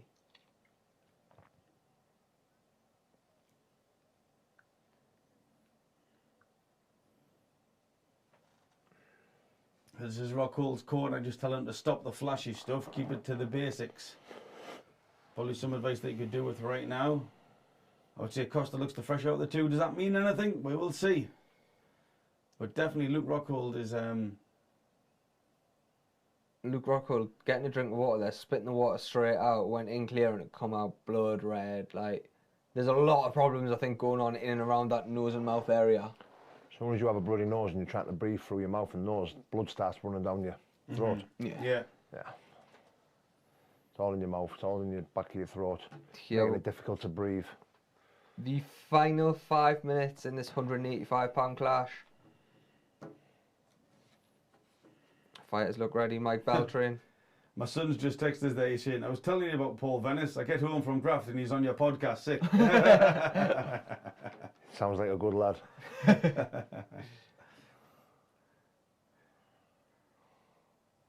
It's just much of the same here, isn't it? Costa Yeah, on the back front, on the front foot. The odds have changed greatly. See, I think Costa needs to finish out and make a statement. Yeah, Against, Definitely. Oh, he's just been tagged there as well. No. Oh, was that a trick? He was off balance. Correct. Yeah, he hadn't been tagged. He was But just off balance. Rockhold's underneath them. He's on top of him.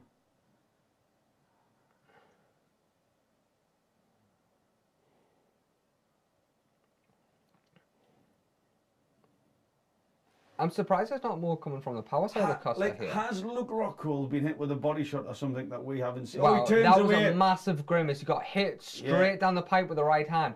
Grimaced and turned away and fires back. Tell you what, mate, he is showing some grit. Heart. He is he is showing that he is a fighter. That's what he's showing. He is showing that he is a fighter. He's showing that I have been like this. I mean, he's been like that since the first couple of minutes in the first round. But at what part or what point does heart then become stupidity in the corner? I need to start thinking about this. The moment he stops defending himself, I suppose. Stops swinging. Spinning. That's twice now, turning his back, swinging wild.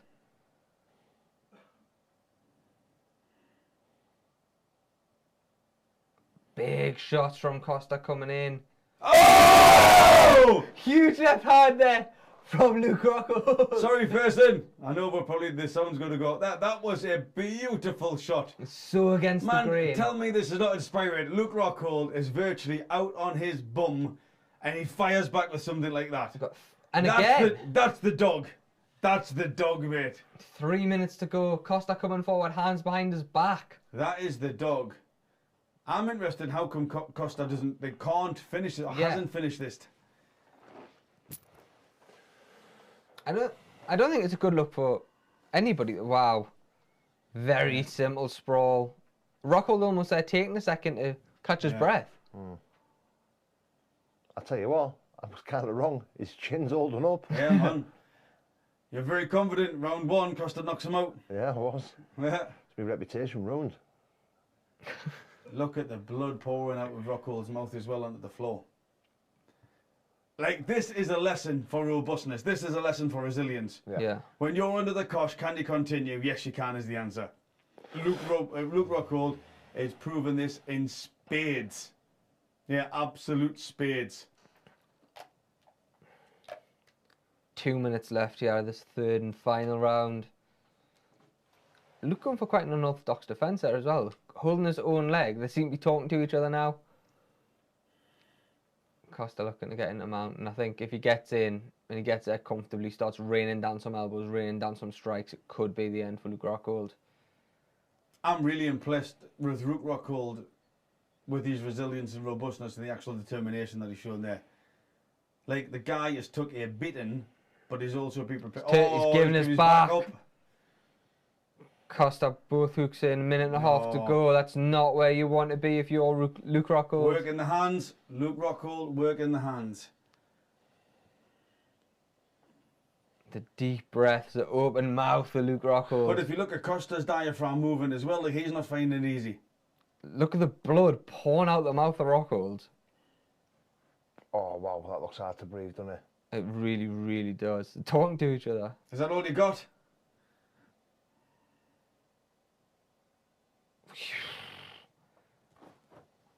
This is Less than 1 minute left. And do you know what? Luke Rockhold deserves to see this out.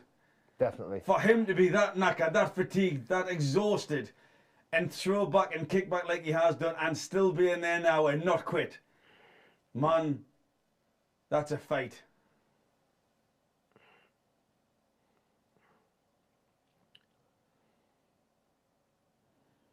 He's losing a lot of blood in this. It can't be easy breathing.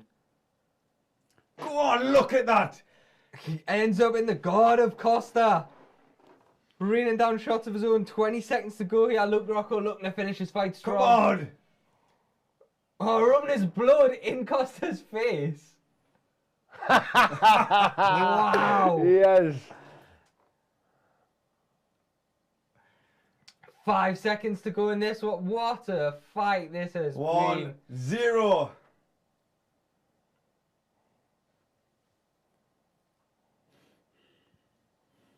Luke Rockhold is a dog. That was Like, amazing. Costa might have won that, but Luke Rockhold did. That was That was amazing. mental. a moral victory for Rockhold, wasn't it? Yeah. Do you think that's him done now? Yeah. I'd like it to be. Luke Rockhold just wants someone to give him a hand. Yeah. That was from, I think the nose probably went in that first exchange. Yeah, from that punch there. That's...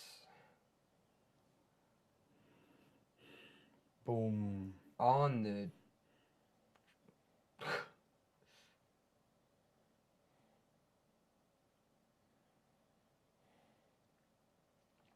What a showing from Luke Rockhold there. Not necessarily That in was terms fantastic. of skill, but in terms of heart, in terms of determination, just... We've got Dean Regan in the comments saying embarrassing for Costa that he couldn't finish that. Would you agree with that, guys? No. No. I mean, do you know what? Tell a lie. Beginning of the fight, I would. If he doesn't finish him, it's embarrassing. Yeah. But after watching that, there's nothing embarrassing about that. No, Nothing. not at all.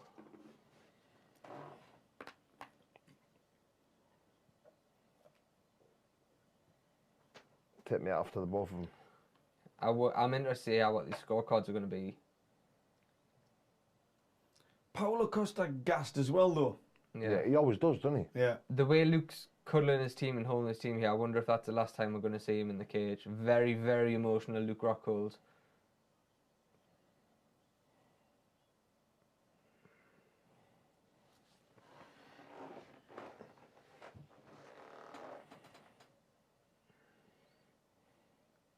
$30-27. Yeah, all three judges.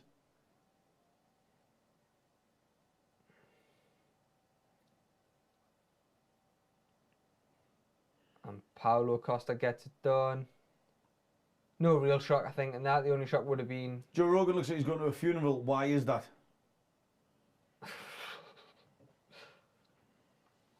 Why is that? Why does Joe Rogan look like he's going to a funeral?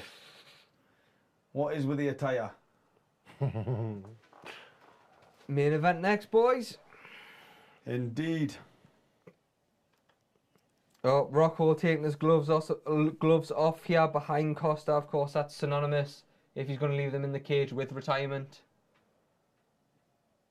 He's staying in the cage in as well. Yeah. I mean, not the way he wanted to go out, but you've got to think if that is him done, that's the right time to leave after taking a beating like that.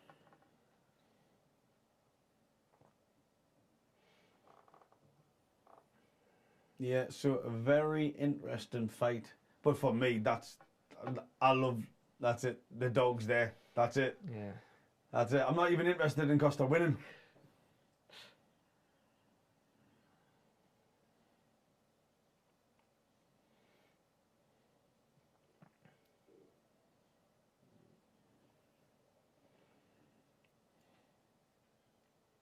Coming up to 5:05 here as well, British time. It's been a long, long card. Look, Yeah. Rockhold's still in the ring, still in the cage, yeah, sorry. Gloves are off, in the hand. I feel like we're going to see the retirement of Luke Rockhold here. But then Costa's got his gloves off as well. The fact that he's still... no, but the fact he's still in the cage, It's pacing around. Yeah. and the fact Rogan's, I think, gone to speak to him.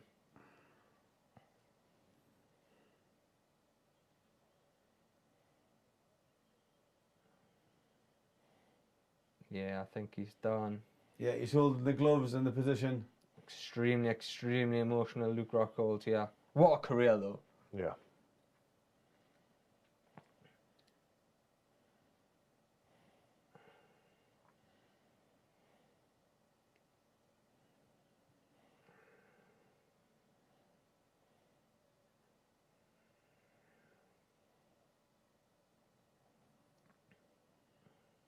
Luke's struggling to put in the words here. It's emotional, man. I can't do this anymore. I've given me all. I'm old.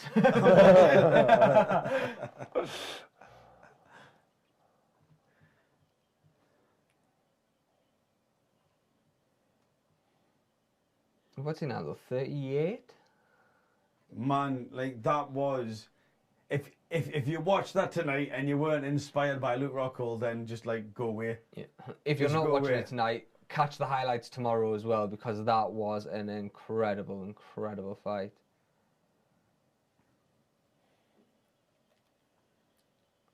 Joe Rogan's no doubt extremely expensive shirt now covered in blood as well. Lovely. Yeah. There we go, Rockhold. Are they dropping the gloves as well? Oh, nope, he's taking them with him. See, that was just your inference. You put stuff together, it wasn't factual. I'm disappointed he never dropped his gloves now. I saw my, that's what I'm saying. Wow, what do we think of that then? Amazing. Not what we were expecting, that's for sure. Definitely wasn't. Yeah, that was amazing. That was just that was a lesson. That's what that was. It was. That was a lesson. Like from the middle of the first round, had his hands on his knees. Yeah.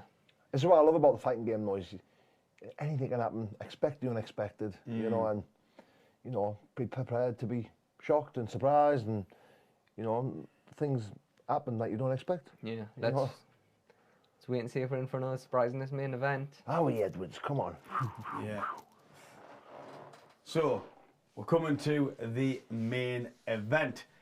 We've got Kamaru Usman versus Leon Edwards 2.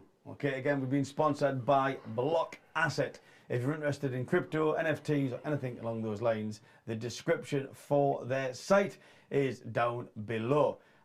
When it comes to, you know, this year, so they've sponsored Leon Edwards, you know, Blockasset's got behind them as an athlete. Blockasset's got behind Hamzat Chimaev, Darren Till, Gilbert Burns, Ian Gary. There's a whole host of Mirab, who was just on before, they've got behind them as well. When it comes to, you know, fighting, you talked about wages before, sponsorships. How much does sponsorships weigh on your head when you go into a fight? You know, is there the thought of, if I don't perform, I could lose this, and how much does that impact you? Well, first of all, what I done was with my sponsors was sign contracts for a certain amount of time. So it takes the edge off of, oh, if I lose, I might lose a sponsor. You know, the good thing is if you win, you might gain a better sponsor, or more. If you continue to win, more sponsors, more money might come into play. I felt lucky. I thought I was sponsored by a guy called Tom Drudge, who owned Drudge Global Limited. I was in London sparring, doing a couple of exhibitions, and he was there. And I didn't even realise he was from Middlesbrough. He went to school with my dad, and he was a millionaire from living in London. Right. Just stumbled upon him, felt lucky. At the time, I was bouncing from job to job, trying to chase a dream of a fighting career, and he was like, "I'll sponsor you. What do you do?" I said, "Oh, I get paid X amount. You know, what'll help me." He went, "Like, quit your job, go focus on fighting. Let me know what you need and how much you need, and we'll go from there." Right, okay. And I felt proper lucky. And when I signed the contract, it said in the contract, only me and me alone can sponsor you. But he actually gave me like a comfortable life. No, Yeah, for sure. Yeah, through my fighting career. You know, to be fair, I didn't probably need to fight. Yeah. I could just train, Yeah, spot. pull out a fight with a bad knee or a bad leg, and still get paid every month. Yeah. Quite well. Do you know what I mean? Yeah. But that wasn't the case. Yeah, I loved fighting. When I was fighting, I was in it for the love of fighting, not for the money. Yeah. So here we've got the prelude to the final bout. They're just bringing up the rankings. So Kamaru Usman in the first position, Colby Covington in the first position of challenger. Obviously Kamaru champion, and then Leon Edwards in second position. If Leon was to fight Colby, who do you think wins that? It's another one where it's stylistically a difficult one for Leon, isn't it? Because it's another D1 collegiate wrestler who's... I think Edwards has a better chance of beating Colby than he does Usman. Okay, yeah. I think because I think Edwards is a lot bigger, even more bigger than Colby. You know, I think Usman's a bit stronger, a bit better at striking than Colby. You know, I think Usman has the potential to hurt Edwards on the feet. You know, I don't think Covington does. He's more of a accumulated puncher and kicker. Yeah, You know for what sure. I mean? Okay. Wants him to add up. You know, so I couldn't really see him having his way on the feet. And Edwards wrestling, maybe. Oh, there's sorry, we're just watching Usman knock out Masvidal. Masvidal. First thing, could we turn up that little stream of, for the volume, please, buddy? That was a shock, that one, wasn't it? Yeah. That was brutal. Because everybody thought the wrestling was going to be what does it for Yeah. Usman against Masvidal. Well, that's what can happen if you come against a good wrestler. You can get complacent around their striking, can't you? Yeah.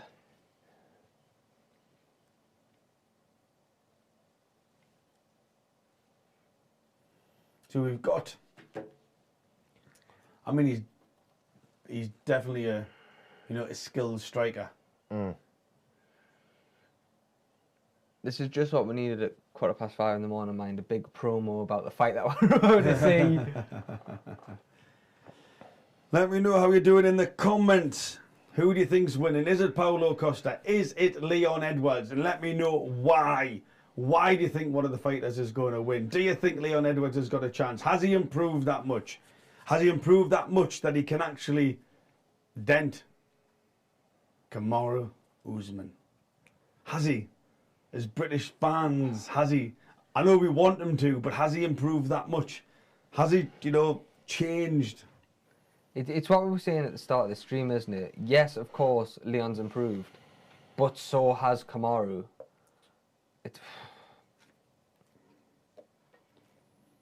This is again showing us Leon here training at Fearless MMA on this promo video, but a renegade boy at heart. It's showing you there that the lads are happy now to go to different gyms, train different places.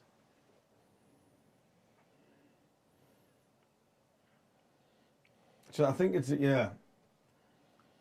And also, how much has Leon built this up into his head? Like right now, it's 6 years since we last fought. Yeah. This is my chance now. I just hope he hasn't built it too much. Yeah.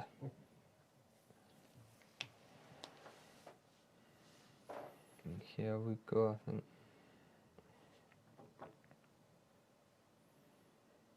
We're just sitting here watching this promo video before the biggest fight of Leon Edwards' life.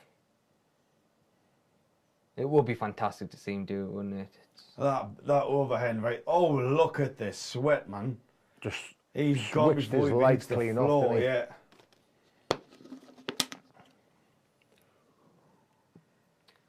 he? yeah. The striking's come on so much of Kamaru Usman. Yeah.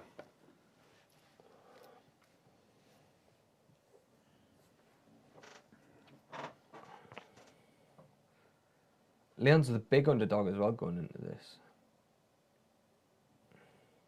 Unreal. Boom. Ooh, excuse me. Yeah, I think there's I think most experts would side with Usman winning the fight. Yes. Obviously, there's a lot of hope, especially from British fight fans, journalists, people in the game that they want Leon Edwards to win. So here we go. The promo has ended. The music is playing. Leon Edwards is about to make his walk to the octagon. Oh, I'm nervous.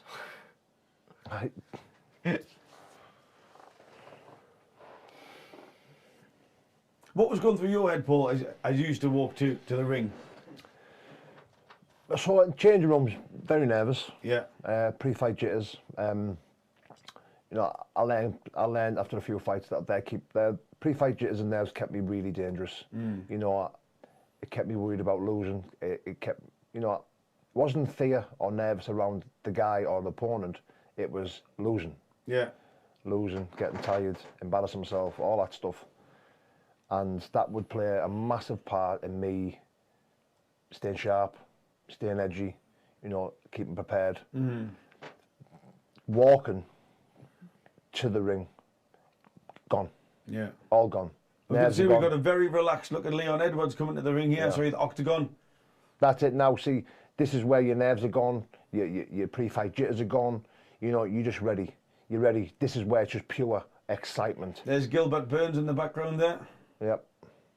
So is that what the nerves are taking over by, just excitement? Yeah.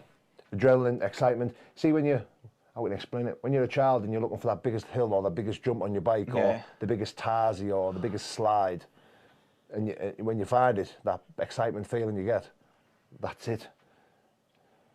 This is it. Brother Fabian there in the corner, Yannick Bahati as well.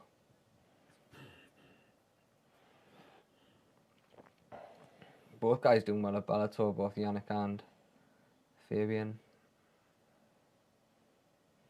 Biggest win of his career for Fabian last time out in London against Lyoto Machida. Put on an absolute clinic against the MMA great. But tonight for the brother, hopefully. Fingers crossed, man. Fingers crossed. Come on.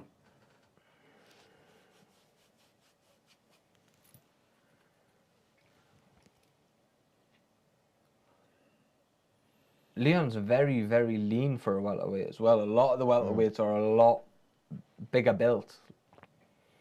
So his last defeat was Kamaru Usman there in 2015? Yeah. Wow. We've got to think as well, it's a weird one for Leon because you look at that thinking, Jesus, 2015, but Leon hasn't fought half as regularly. So a bettor has put $40,000 on Leon Edwards moneyline tonight, potential payout of $164,000. 4-1. That's not that good, to be fair, is it? Not when you're facing Usman. Yeah, you expect the odds to be... Well, I suppose if that's an outright win, though, that's quite high. Well, it is Leon Edwards to win. Yeah, You know what I mean? So here we go. The champ is set to make the walk. The lights are off in Salt Lake. Here we go. Ooh, the Nigerian Nightmare. Looks a bit like Conor McGregor's entrance with Sinead O'Connor that time.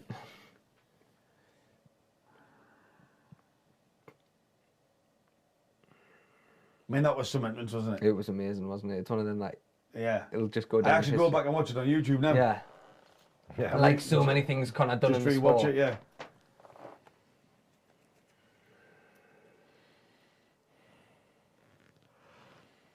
Expect fight probably starts about 25 past by the time everybody's in. Yeah. About 5 minutes from now. Just waiting for the champ to make a walk. Come on.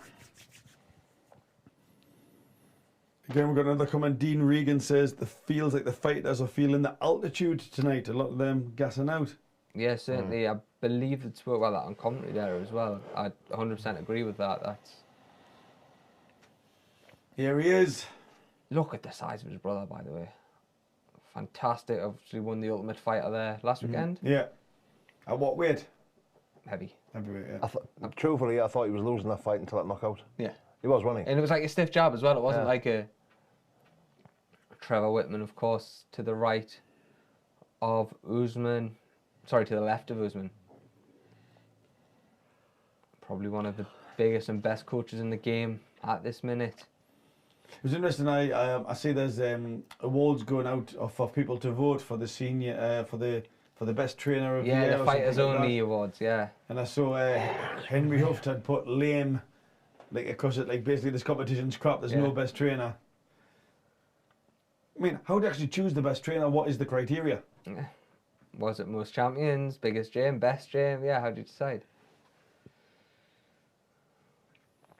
Yeah, I think you'd have to vote best gym, wouldn't you? Who's got the most champions, the most belts? Yeah. You know. Yeah, that would be something that you could measure and would be fair. Yeah, but then even that, I suppose, if you've got 2 Bellator champions or 1 UFC champion in the harder division, who's in the better gym in that? But then they get some. Then the points come in. Yeah. Two if you're a Bellator, 3 for UFC. Yeah.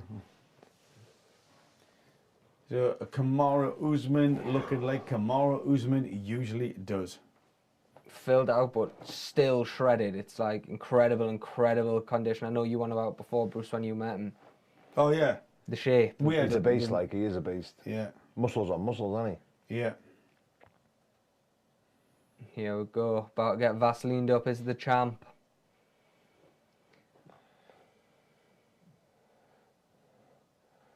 I don't think you could. You know, if you fought someone like that and beat him convincingly, because he beat him pretty easy, didn't he? Yeah.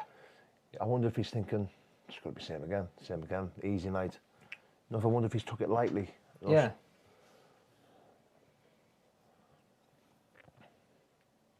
Second longest win streak in UFC history. after Anderson Silva. So he'll go joint tonight if he retains the belt. Bloody hell. Takes a second, takes it all in here at the cage door. Eyes closed, fists clenched, just before he makes a walk into the cage. So,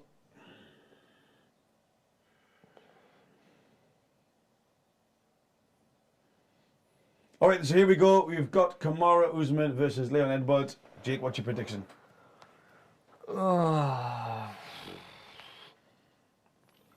I'd like Edwards to do it. I think Usman will do it. It's hard to even pick now how you think Usman's going to do this, because his striking now is next level. His grappling, his wrestling, we know what that's about. If he wants to grind out for a 25-minute decision, he can. Yeah. I think that's what he'll do. Grind out for a decision. Yeah. Yeah.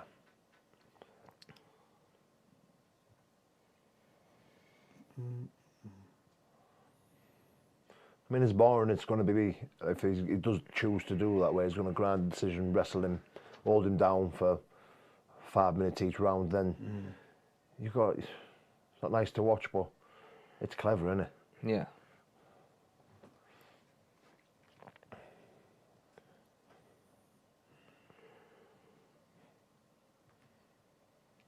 You've got to wonder here for Leon what's going through his head here. He's waited for this opportunity for so long. And it's eventually here for him.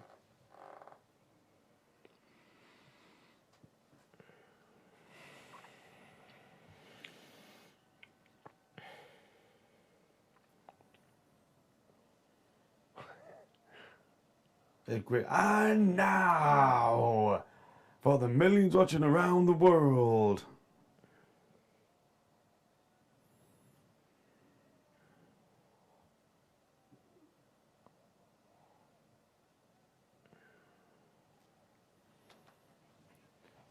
Bruce Buffer just doing the interviews. Kamaru Usman doing a nice little warm-up there. Leon Edwards pacing backwards and forwards. It's time. Of course, scheduled for 5 minutes should they need it. I probably will.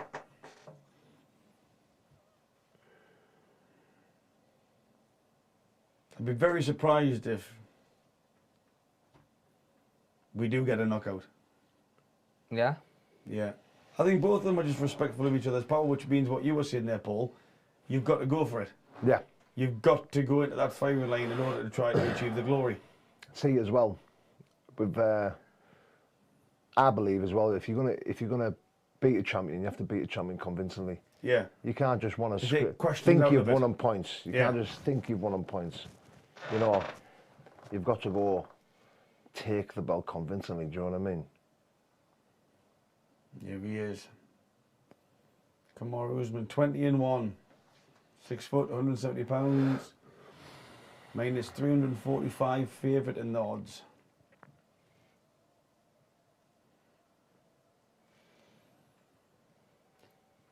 See, I do just think, because he's had a while back, but he did have an operation on his hand, didn't he? Mm-hmm. That could probably be the only Achilles heel I can see in this fight. Yeah? Yeah.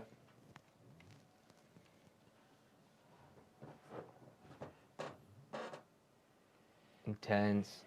As Usman's name's getting read out, he walks across the cage to come face to face with Leon Edwards, who doesn't back down from it. I love the way he does that. Like, To be fair, he didn't have anywhere to go to back down. I love the way he does it.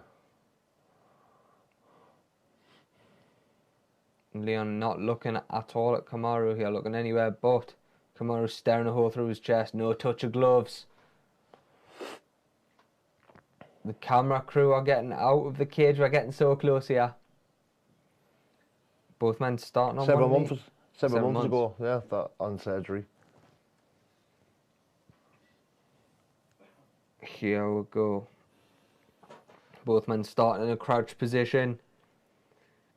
Meet in the middle, and here we go. Scheduled 5 minute rounds for the UFC World Welterweight title.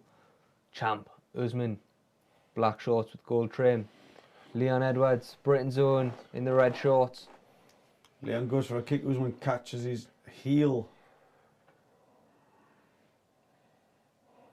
Oh, Nice. Horrible, horrible little kicks to the knee. oblique kick. Oblique kick. I was relying on you for that there as well, so thanks very much.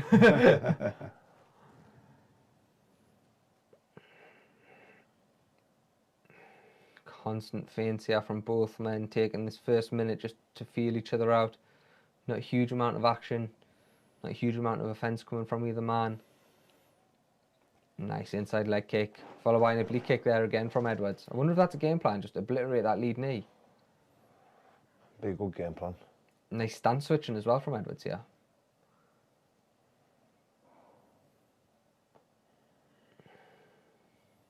Usman not doing much, to be fair, offensively. Just trying to, you know, spar and throws a kick there though, takes him in, and here we go. Always going to go in for that, isn't he? Covers that entry with a nice jab, looking to get the takedown. Leon doing a good job to stay on his feet here. Come on, Leon.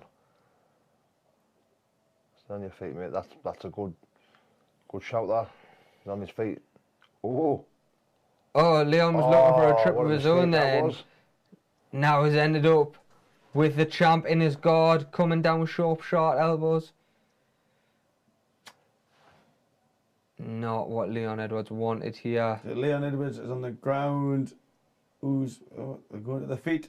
Usman looking to get the back here. Got up. Takes back, great position. Yeah. Both men on their feet. Stands him up. He couldn't get up last time, could he? No. It's a good sign. Edwards with himself pushed up against the cage, but with Usman tightly on his back. Working a 2-on-1 here on the hands to try and free up the hands. Try and get a bit of space between them so he can turn into Usman, try and create a bit of space to get them back striking, but the champ's having none of it, looking for a takedown. Stay up, well done. Leon is getting taken down, but he's getting straight back to his feet. Yeah.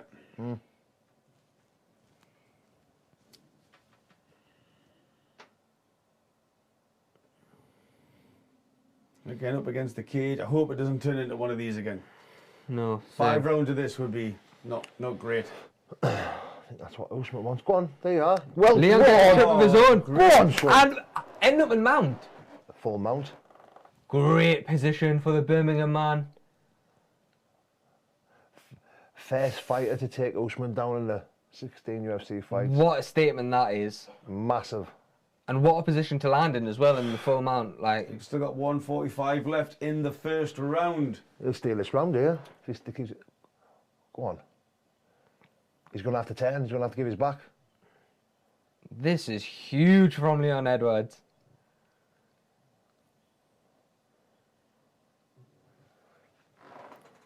Usman trying to tie up the hands of Rocky. He's got his back.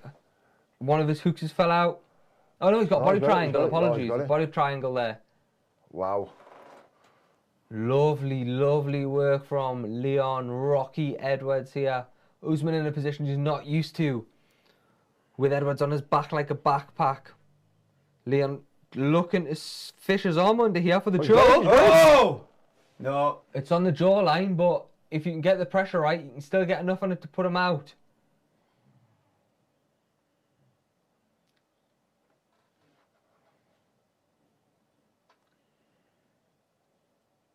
Great job. That body triangle as well, though. You don't think about it. That takes...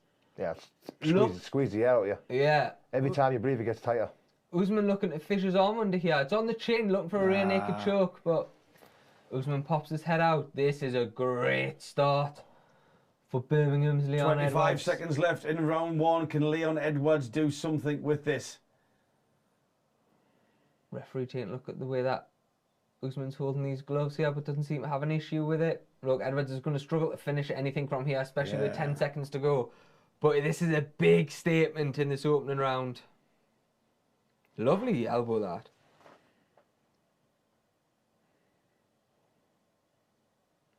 Wow. Usman skips back to his corner there, small smirk on his face, but you've got to be wondering what's going through his head now. 16 fights, never been taken down, never really been in that position before.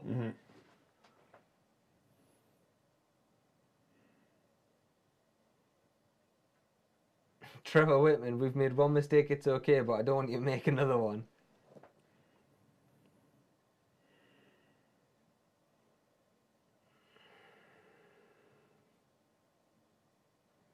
That was Wow. that was brilliant. It was a trip, wasn't it? Yeah. Beautiful.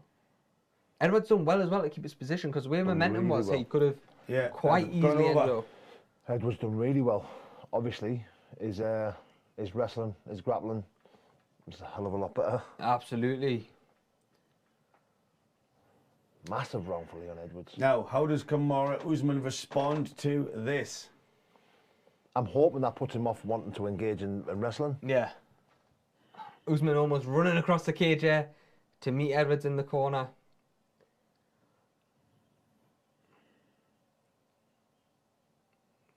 Kick to the midsection of Usman, sorry.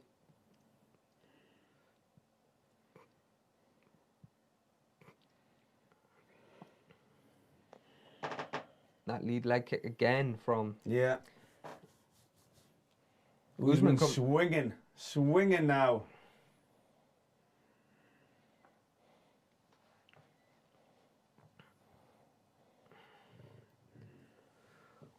Usman back to where he spent Yeah. much of the first round here, with Edwards backed up against the cage.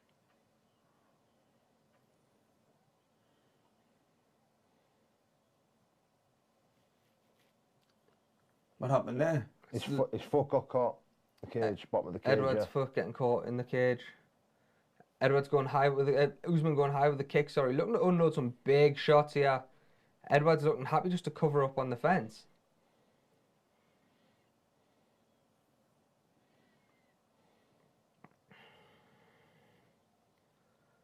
Breathing heavy, isn't he? Yeah, Usman's definitely changed things up here as well, hasn't he? He's going a lot more strike heavy.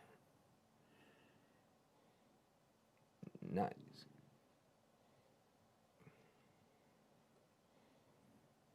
Stiff jab. Oh, and an eye poke from Edwards. Unintentional, of course, eye poke on Kamaru Usman. He needs to get his back off that fence. A minute and a half here into the second round, scheduled for 5 minutes. And it was just as Edwards' hand come up, catches the eye of the champ. Where? The left hand here, the thumb. No, I missed. No, it doesn't.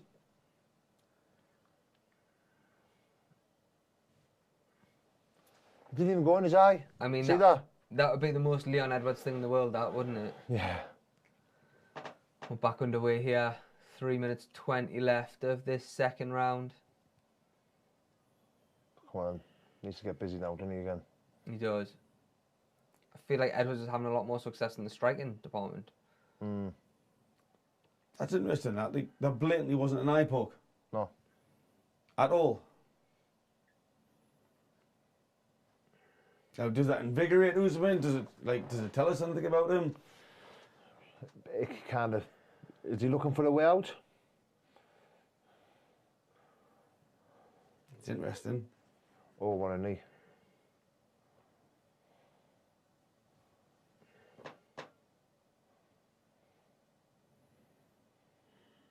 Nice Shot. 1-2 from lovely Leon 1-2, Edwards. straight on the pipe. Almost like a looping left hand as well there, behind the glove. Body kick from the champ. I'm slightly worried about Edwards when he's throwing them body shots. That hand's not coming back to the face. Nice. Them knees knee. are beautiful.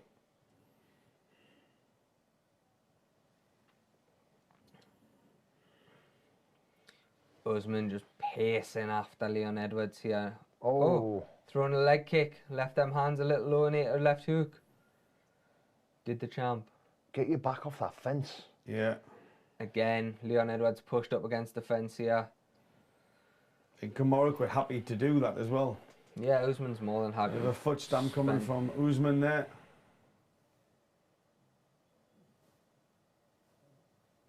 Is this what you want from a champion? From a championship fight? Granted, yes, he's undefeated, but is this what you want to see? It comes back to what you're saying, Paul, about the excitement. Yeah, the excitement. Is this exciting to watch when Kamaru does that? No. Will it win him a fight? Could be. Oh, he shouldn't have done that. That was a mistake from Leon Edwards. Looking to shoot a takedown of his own, but getting sprawled immediately. He shouldn't have done that there, should he? Usman tying up the neck here and looking to take the back, but Edwards doing a good job to get back onto his feet. That mat looks very slippy now as well. He's got out. Looks very slippy, to be fair, that canvas. Keep it on the feet, Edwards. Leon's too happy to go back against that fence. Yep, I agree. Trading elbows now, these two. Big body shots ripping in from the champ.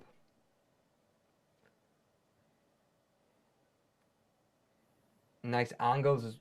Look, again for a double and gets it. The first solid takedown from the champion here. Edwards in an uncomfortable position, almost pinned against the cage as well. Not a lot of room to work. Coming just over 10 seconds left in the second round.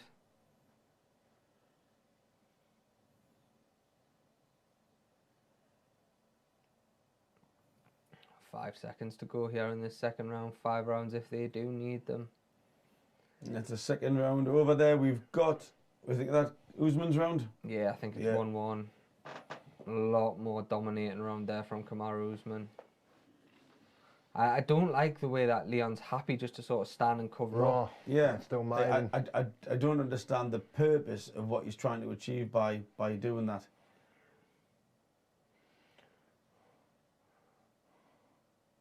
It was a nice one too from Edwards on that round as well, but I think Need to keep your back off that fence against a strong wrestler Yeah, like yeah, Kamaru for sure. Usman. Have to.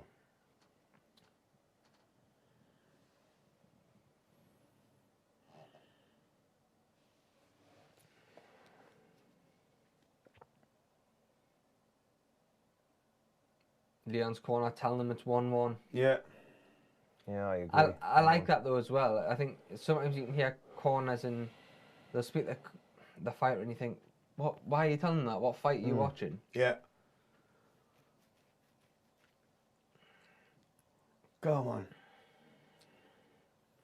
There's just the Kamaru comeback. Again, Kamaru flying out of that corner to meet Leon. Yeah.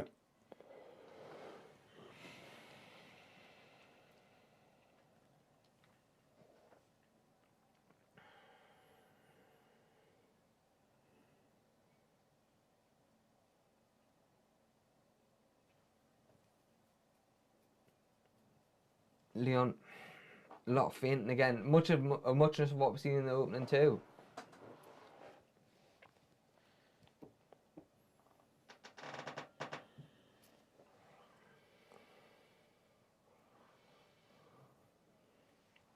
Not a lot happening here in this opening minute of the third round. Inside leg kick from Edwards.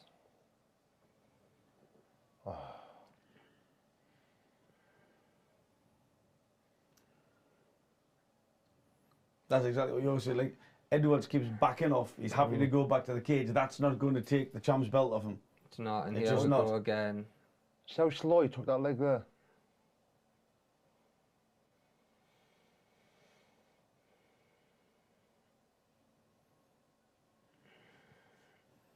So Usman got Edwards on the ground. Knew that he reached out for the leg as a fake, but Leon didn't bite. He took it.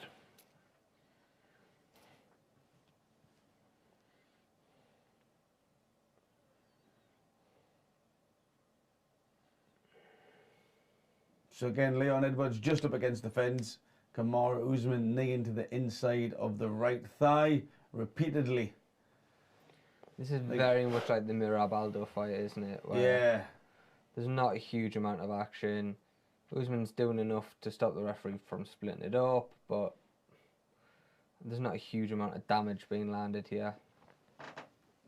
I mean, Trevor Whitman at the end of the first round said to Usman, we're just going to wear him down. And that looks like exactly what they're going to do.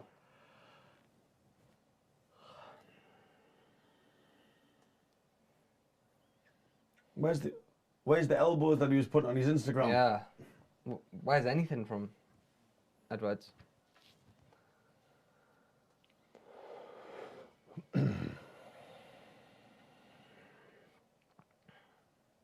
can't help but feel that we're going to see 5 rounds here. Yeah. Or maybe not. Big elbow there from the champ. Another takedown. Edwards needs to change this up here. He can't be getting caught, pushed against the fence. Usman looking to take the back. He has, he's got the back here. He's got it, hasn't he? 2 minutes to go in this 3rd round.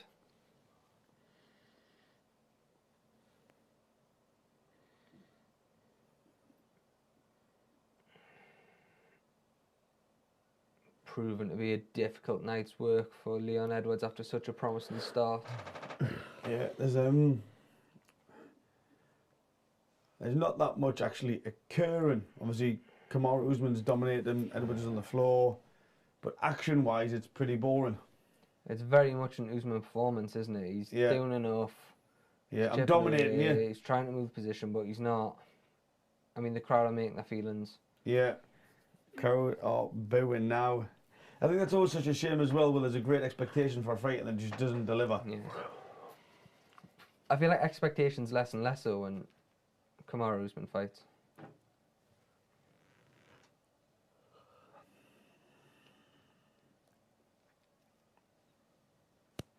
Edwards looking to get back to his feet here. So last minute in round 3. Thank the Lord.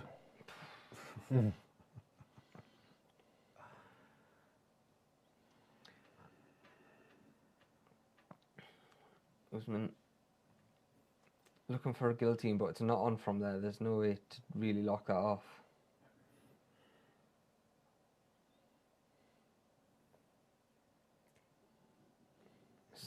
He might have a what? What was he looking at? I think Joe Rogan's just focused on getting the funeral. Yeah. I mean, it's certainly not the most entertaining, is it? Yeah, but it's draining and it's grinding Edwards down as well. That's the thing. Oh my God, this is boring. It's draining us as well, I think. Yeah. Let me know in the comments. Are you as drained as us if you're watching the fight as well? This is Oh, we're on our feet again. On our feet. Oh, brilliant! We're on our feet for 2 seconds before the end of the round went. Well, this is. Come on, man! Show us a fight. Leon's walking back here, knowing he's 2 rounds to 1 down here. Okay.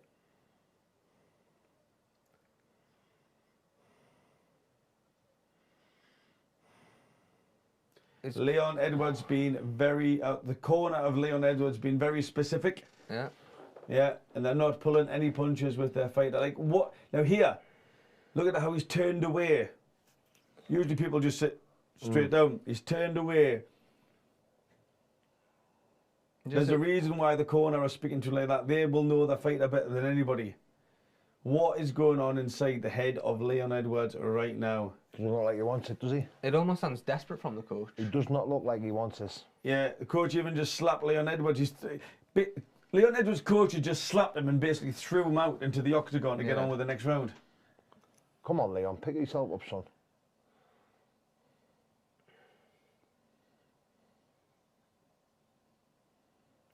He'll go back underway now. Championship rounds. Hey, come on, stop moving. What do you guys think of that? Do you think that was desperation from the corner, or? Yeah. Well, when you're slapping your fighter in the face and then grabbing his arm and throwing him in. Fair point. Well made.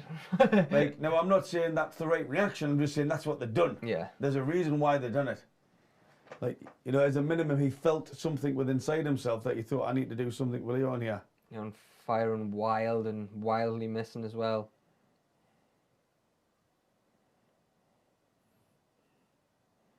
The longer this is going on, the more I'm struggling to see a way for Leon back into this fight. I just feel like Usman's moving through the gears now. This is not great. Oh, Go on. and just as I say that, Edwards pushes Usman up against the fence. right in front of Edwards' corner as well. Perfect place to be to hear his coaches.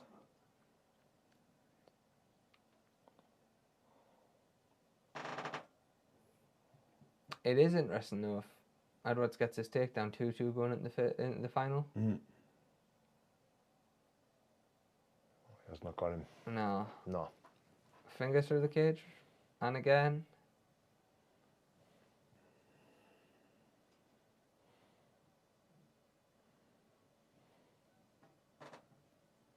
Wear on him.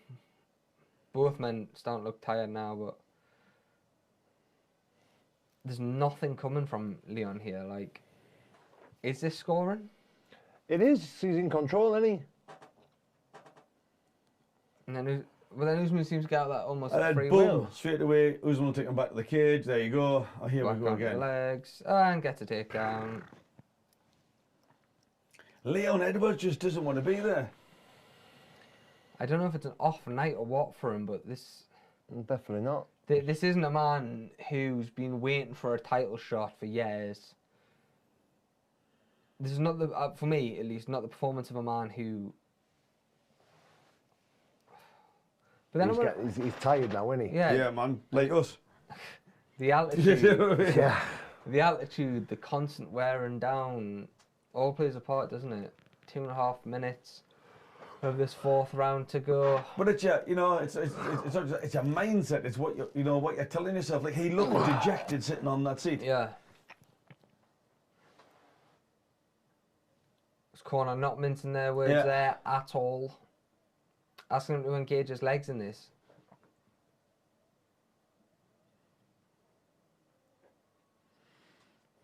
Two minutes of this round, that felt like the longest 30 seconds of the night, that.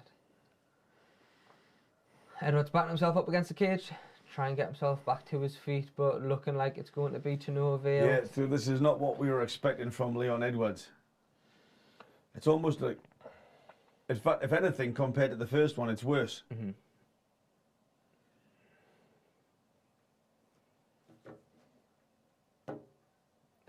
You can hear the crowd are frustrated, and I mean, you would be. I can't imagine them tickets are cheap.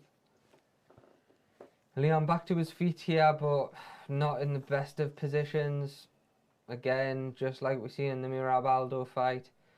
Usman chipping away here with short knees to the back of the legs of Rocky Edwards. Come on. Needs to spin him off. I was going to say, at this point, it's what does Leon do? He's got to go for broke, surely. Yeah, he has to. In the next round. He can't. He has to commit. Got to. Again, Usman 1-2 up top. Deep on a double leg. Gets a takedown. Rocky looks to get back up. Nice little scramble. Rocky grabbed the fence there and pulled himself up. And Herb Dean's having a word now. This could be a point off. Oh, no. So Herb Dean's resetting the fighters now. So, to get to his feet, Rocky pulled himself up on the cage. The ref was wise to it. And he's reset them now. Look, just here, the left hand.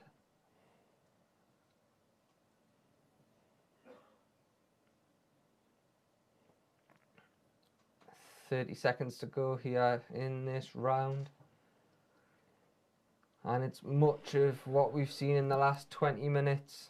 Oh, it's putting me to sleep. This is hard, man. It's hard to watch sometimes when it's like this, isn't it? Yeah, man. It's just not exciting, it's not fun. Even Herb Dean telling them, let's work. Usman unloading with some shots now. Crisp striking from the champ. Elbows getting through as well. And we're going to go into the 5th and final round. A dejected looking Leon Edwards in his corner. It's still relatively fresh looking. Kamaru Usman heading back for he's cardio for days, hasn't he? Trevor Whitman's final words of wisdom as we go at the last 5 minutes. Thank God. Cardio for days.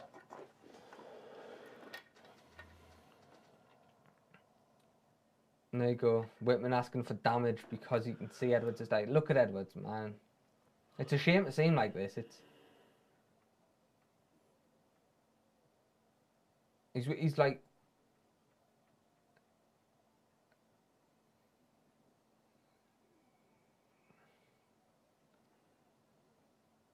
Leon's coach not mincing his words there at all. Yeah, he's been saying that from the second round as well. He knows Right, something's isn't up with his fighter. Stop feeling sorry for yourself Yeah. because you're a bit tired. Asking Leon, what the is wrong with you? Like, Come on. see, that looks like a beaten man standing in that corner. Yeah. Here, Usman's a beast, isn't he? fifth and final round. We said we needed 5-5, so hope we didn't, but it looks like we're going to.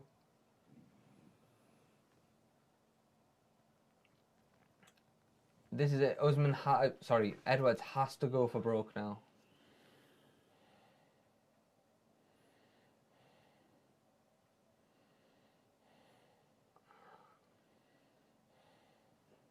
Yeah. Sounds like the movie. Right. Let's hope it's like a movie finish, because at the minute... What has happened to Edwards? I believe that mental switch has just gone there. You know, it's about if you don't want to be there, you sort of deactivate your energy systems, your motivation, your resilience, your desire to be there is just totally limited. So You got to remember, this is how he always fights, even when he's winning, just cruises. yeah. Now he's losing, he's sort of gone in himself, hasn't Yeah. It was from the end of the second round though. Like, he won the first round, first fighter ever to take Usman down. What a huge way to start the fight. Going back that corner. If that doesn't motivate you though, like, what is up? You know, big strikes coming in from the champ here. Oh, no, going in for a deep double leg, looking for a takedown, and doesn't get it. Edwards manages to get back to his feet. It's just the constant work rate of Usman, isn't it? Yeah. Pressure, constant activation, constant fatiguing of your system.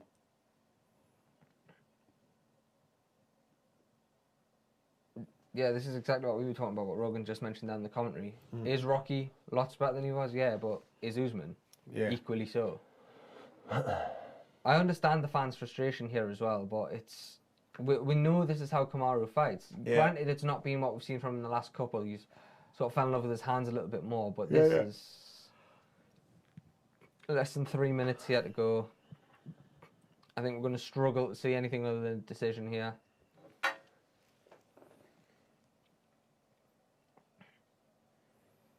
Raphael Menson just putting in the comments there that Usman is a beast and he makes you fight his fight. Leon is good, but not good enough to beat Usman. I think we'd all have to agree with that one. Yeah, absolutely. It's exactly what we were saying on the Usyk stream. There's levels to it. Yeah. And Herb Dean's seen enough of this grinding against the cage, separating both men. We'll go back into the middle with just less than half a round to go.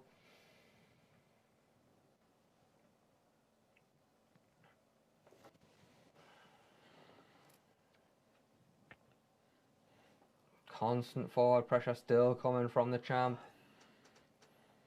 I feel like Edwards has just got no answers now.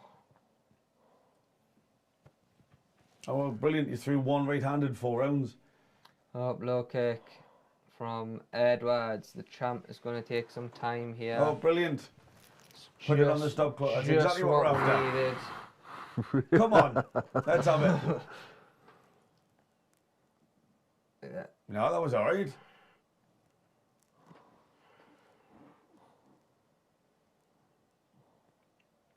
But, yep, so we currently have an official... Hey.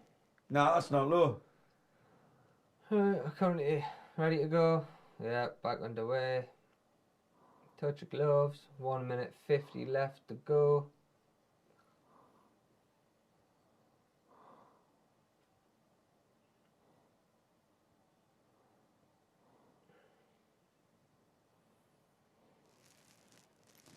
We've got 1 minute 30 of this fight left. Struggling to keep my eyes open, mate. You see my eyes closing there a minute ago. Come on, Usman. Let's have it. Do you know what? It'd be nice if actually Usman potentially finished him. Just to add a bit of excitement to the end of the fight, because this has been dire. Even on the feet, it's been all of this just feints. Yeah. It's not been anything of any sort of credible. 1 minute left. What we having in here in the comments? Oh! He's not! He's put him out! No way! Knocked out! Wow! Oh my God! Oh my God! How? Wow! Did you see that? Wow. Wow! I'm awake now. Usman doesn't know where he is. No! Usman still doesn't know where he is. Oh, Leon Edwards Rocky doing the walk. Edwards is the new UFC welterweight world champion. Arando. Do you know what? I was too busy looking at the comments to see what's going on. It's a huge head kick that he just popped up out of nowhere. DC was just saying on the commentary that with the kicks, Edwards is finding the range. I mean, wow. Usman's just getting himself up onto his knees now. But, well, that's woke us up. Here we go. So look, jab followed by a high kick. Usman dips into it. Bam! Huge Yes. kick, left Wow. high kick from Leon Edwards. That switches the Wow! light. That's what we're off. talking about. Watch, watch, watch. Bang! A walkaway knockout. Usman is gone. Gone. Wow. What turned from an absolutely horrific showing from Leon Edwards. What a shot. That's the fight game. That is the fight game. That, Boom. there's Renegaders, Jim. They all look like they were half asleep as well in that shot. Woke them up. Wow. The classic Rogan reaction. Wow.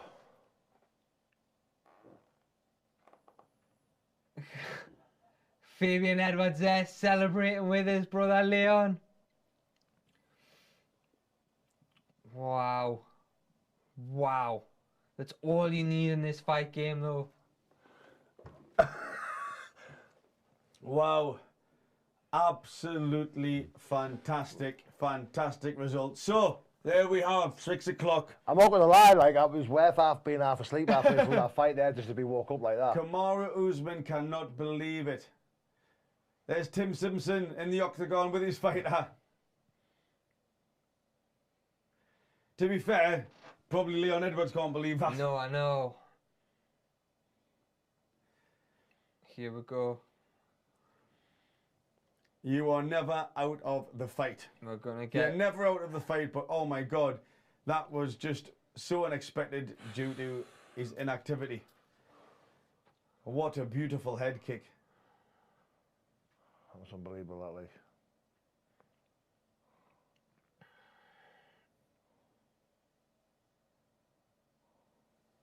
What happened? what happened, yeah. Yeah.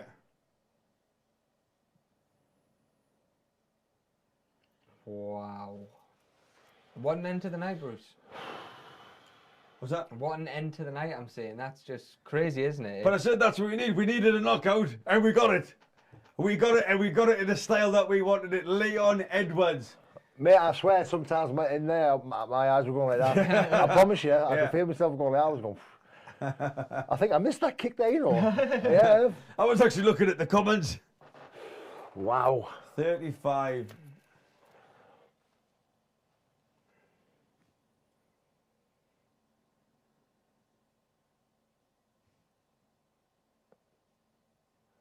But he's gonna have to have the rematch, isn't he? yeah, I'd imagine so. Just for There'll what be a straight Usman's- rematch. He's definitely gonna have to work on his wrestling. Do you think there'll be a straight I rematch? think Yeah. it's got to be just for what Usman's done to the welterweight There will division. be. Just because of that fight alone, the way he was winning it. Come on then, let's get the official announcement and that belt around Rocky's waist. Wow. Just wow. Unbelievable. This is absolutely insane. This is fantastic.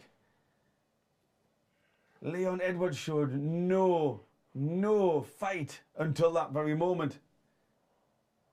That's awesome. He was lost for 4.5 rounds.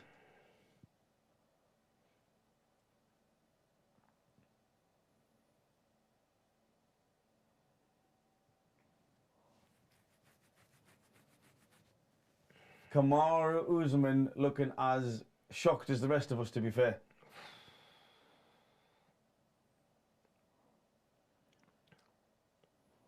Wow.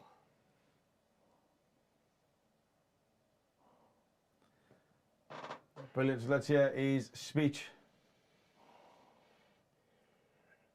Oh, no shaking hands there, was there?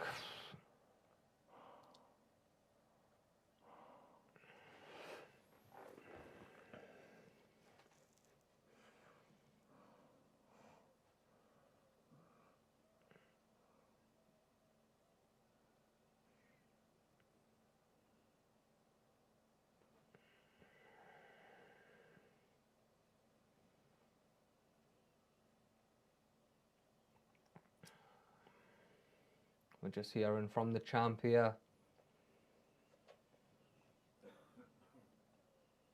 It's good to see him like this, like, innit? Yeah. I'm over the moon.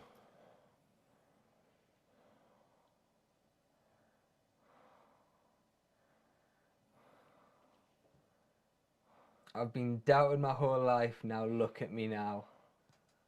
The words from the new champ, Leon This is Edwards. the kick. Oh, it's in Renegade.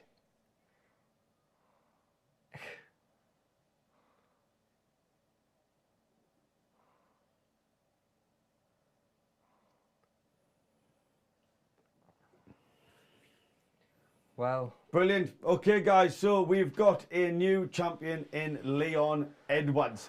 A British champion in here, and so he becomes the second British champion that we've got here.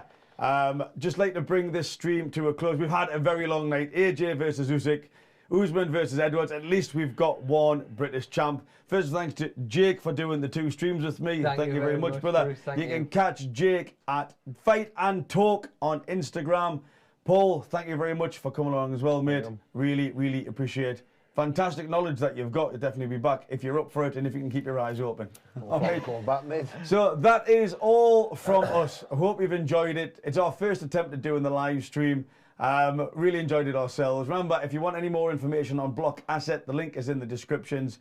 But from us here and at 8K Live, big round of applause for Ferguson, by the way. Yeah, 8K Live. Thank you very much. We'll see you next time.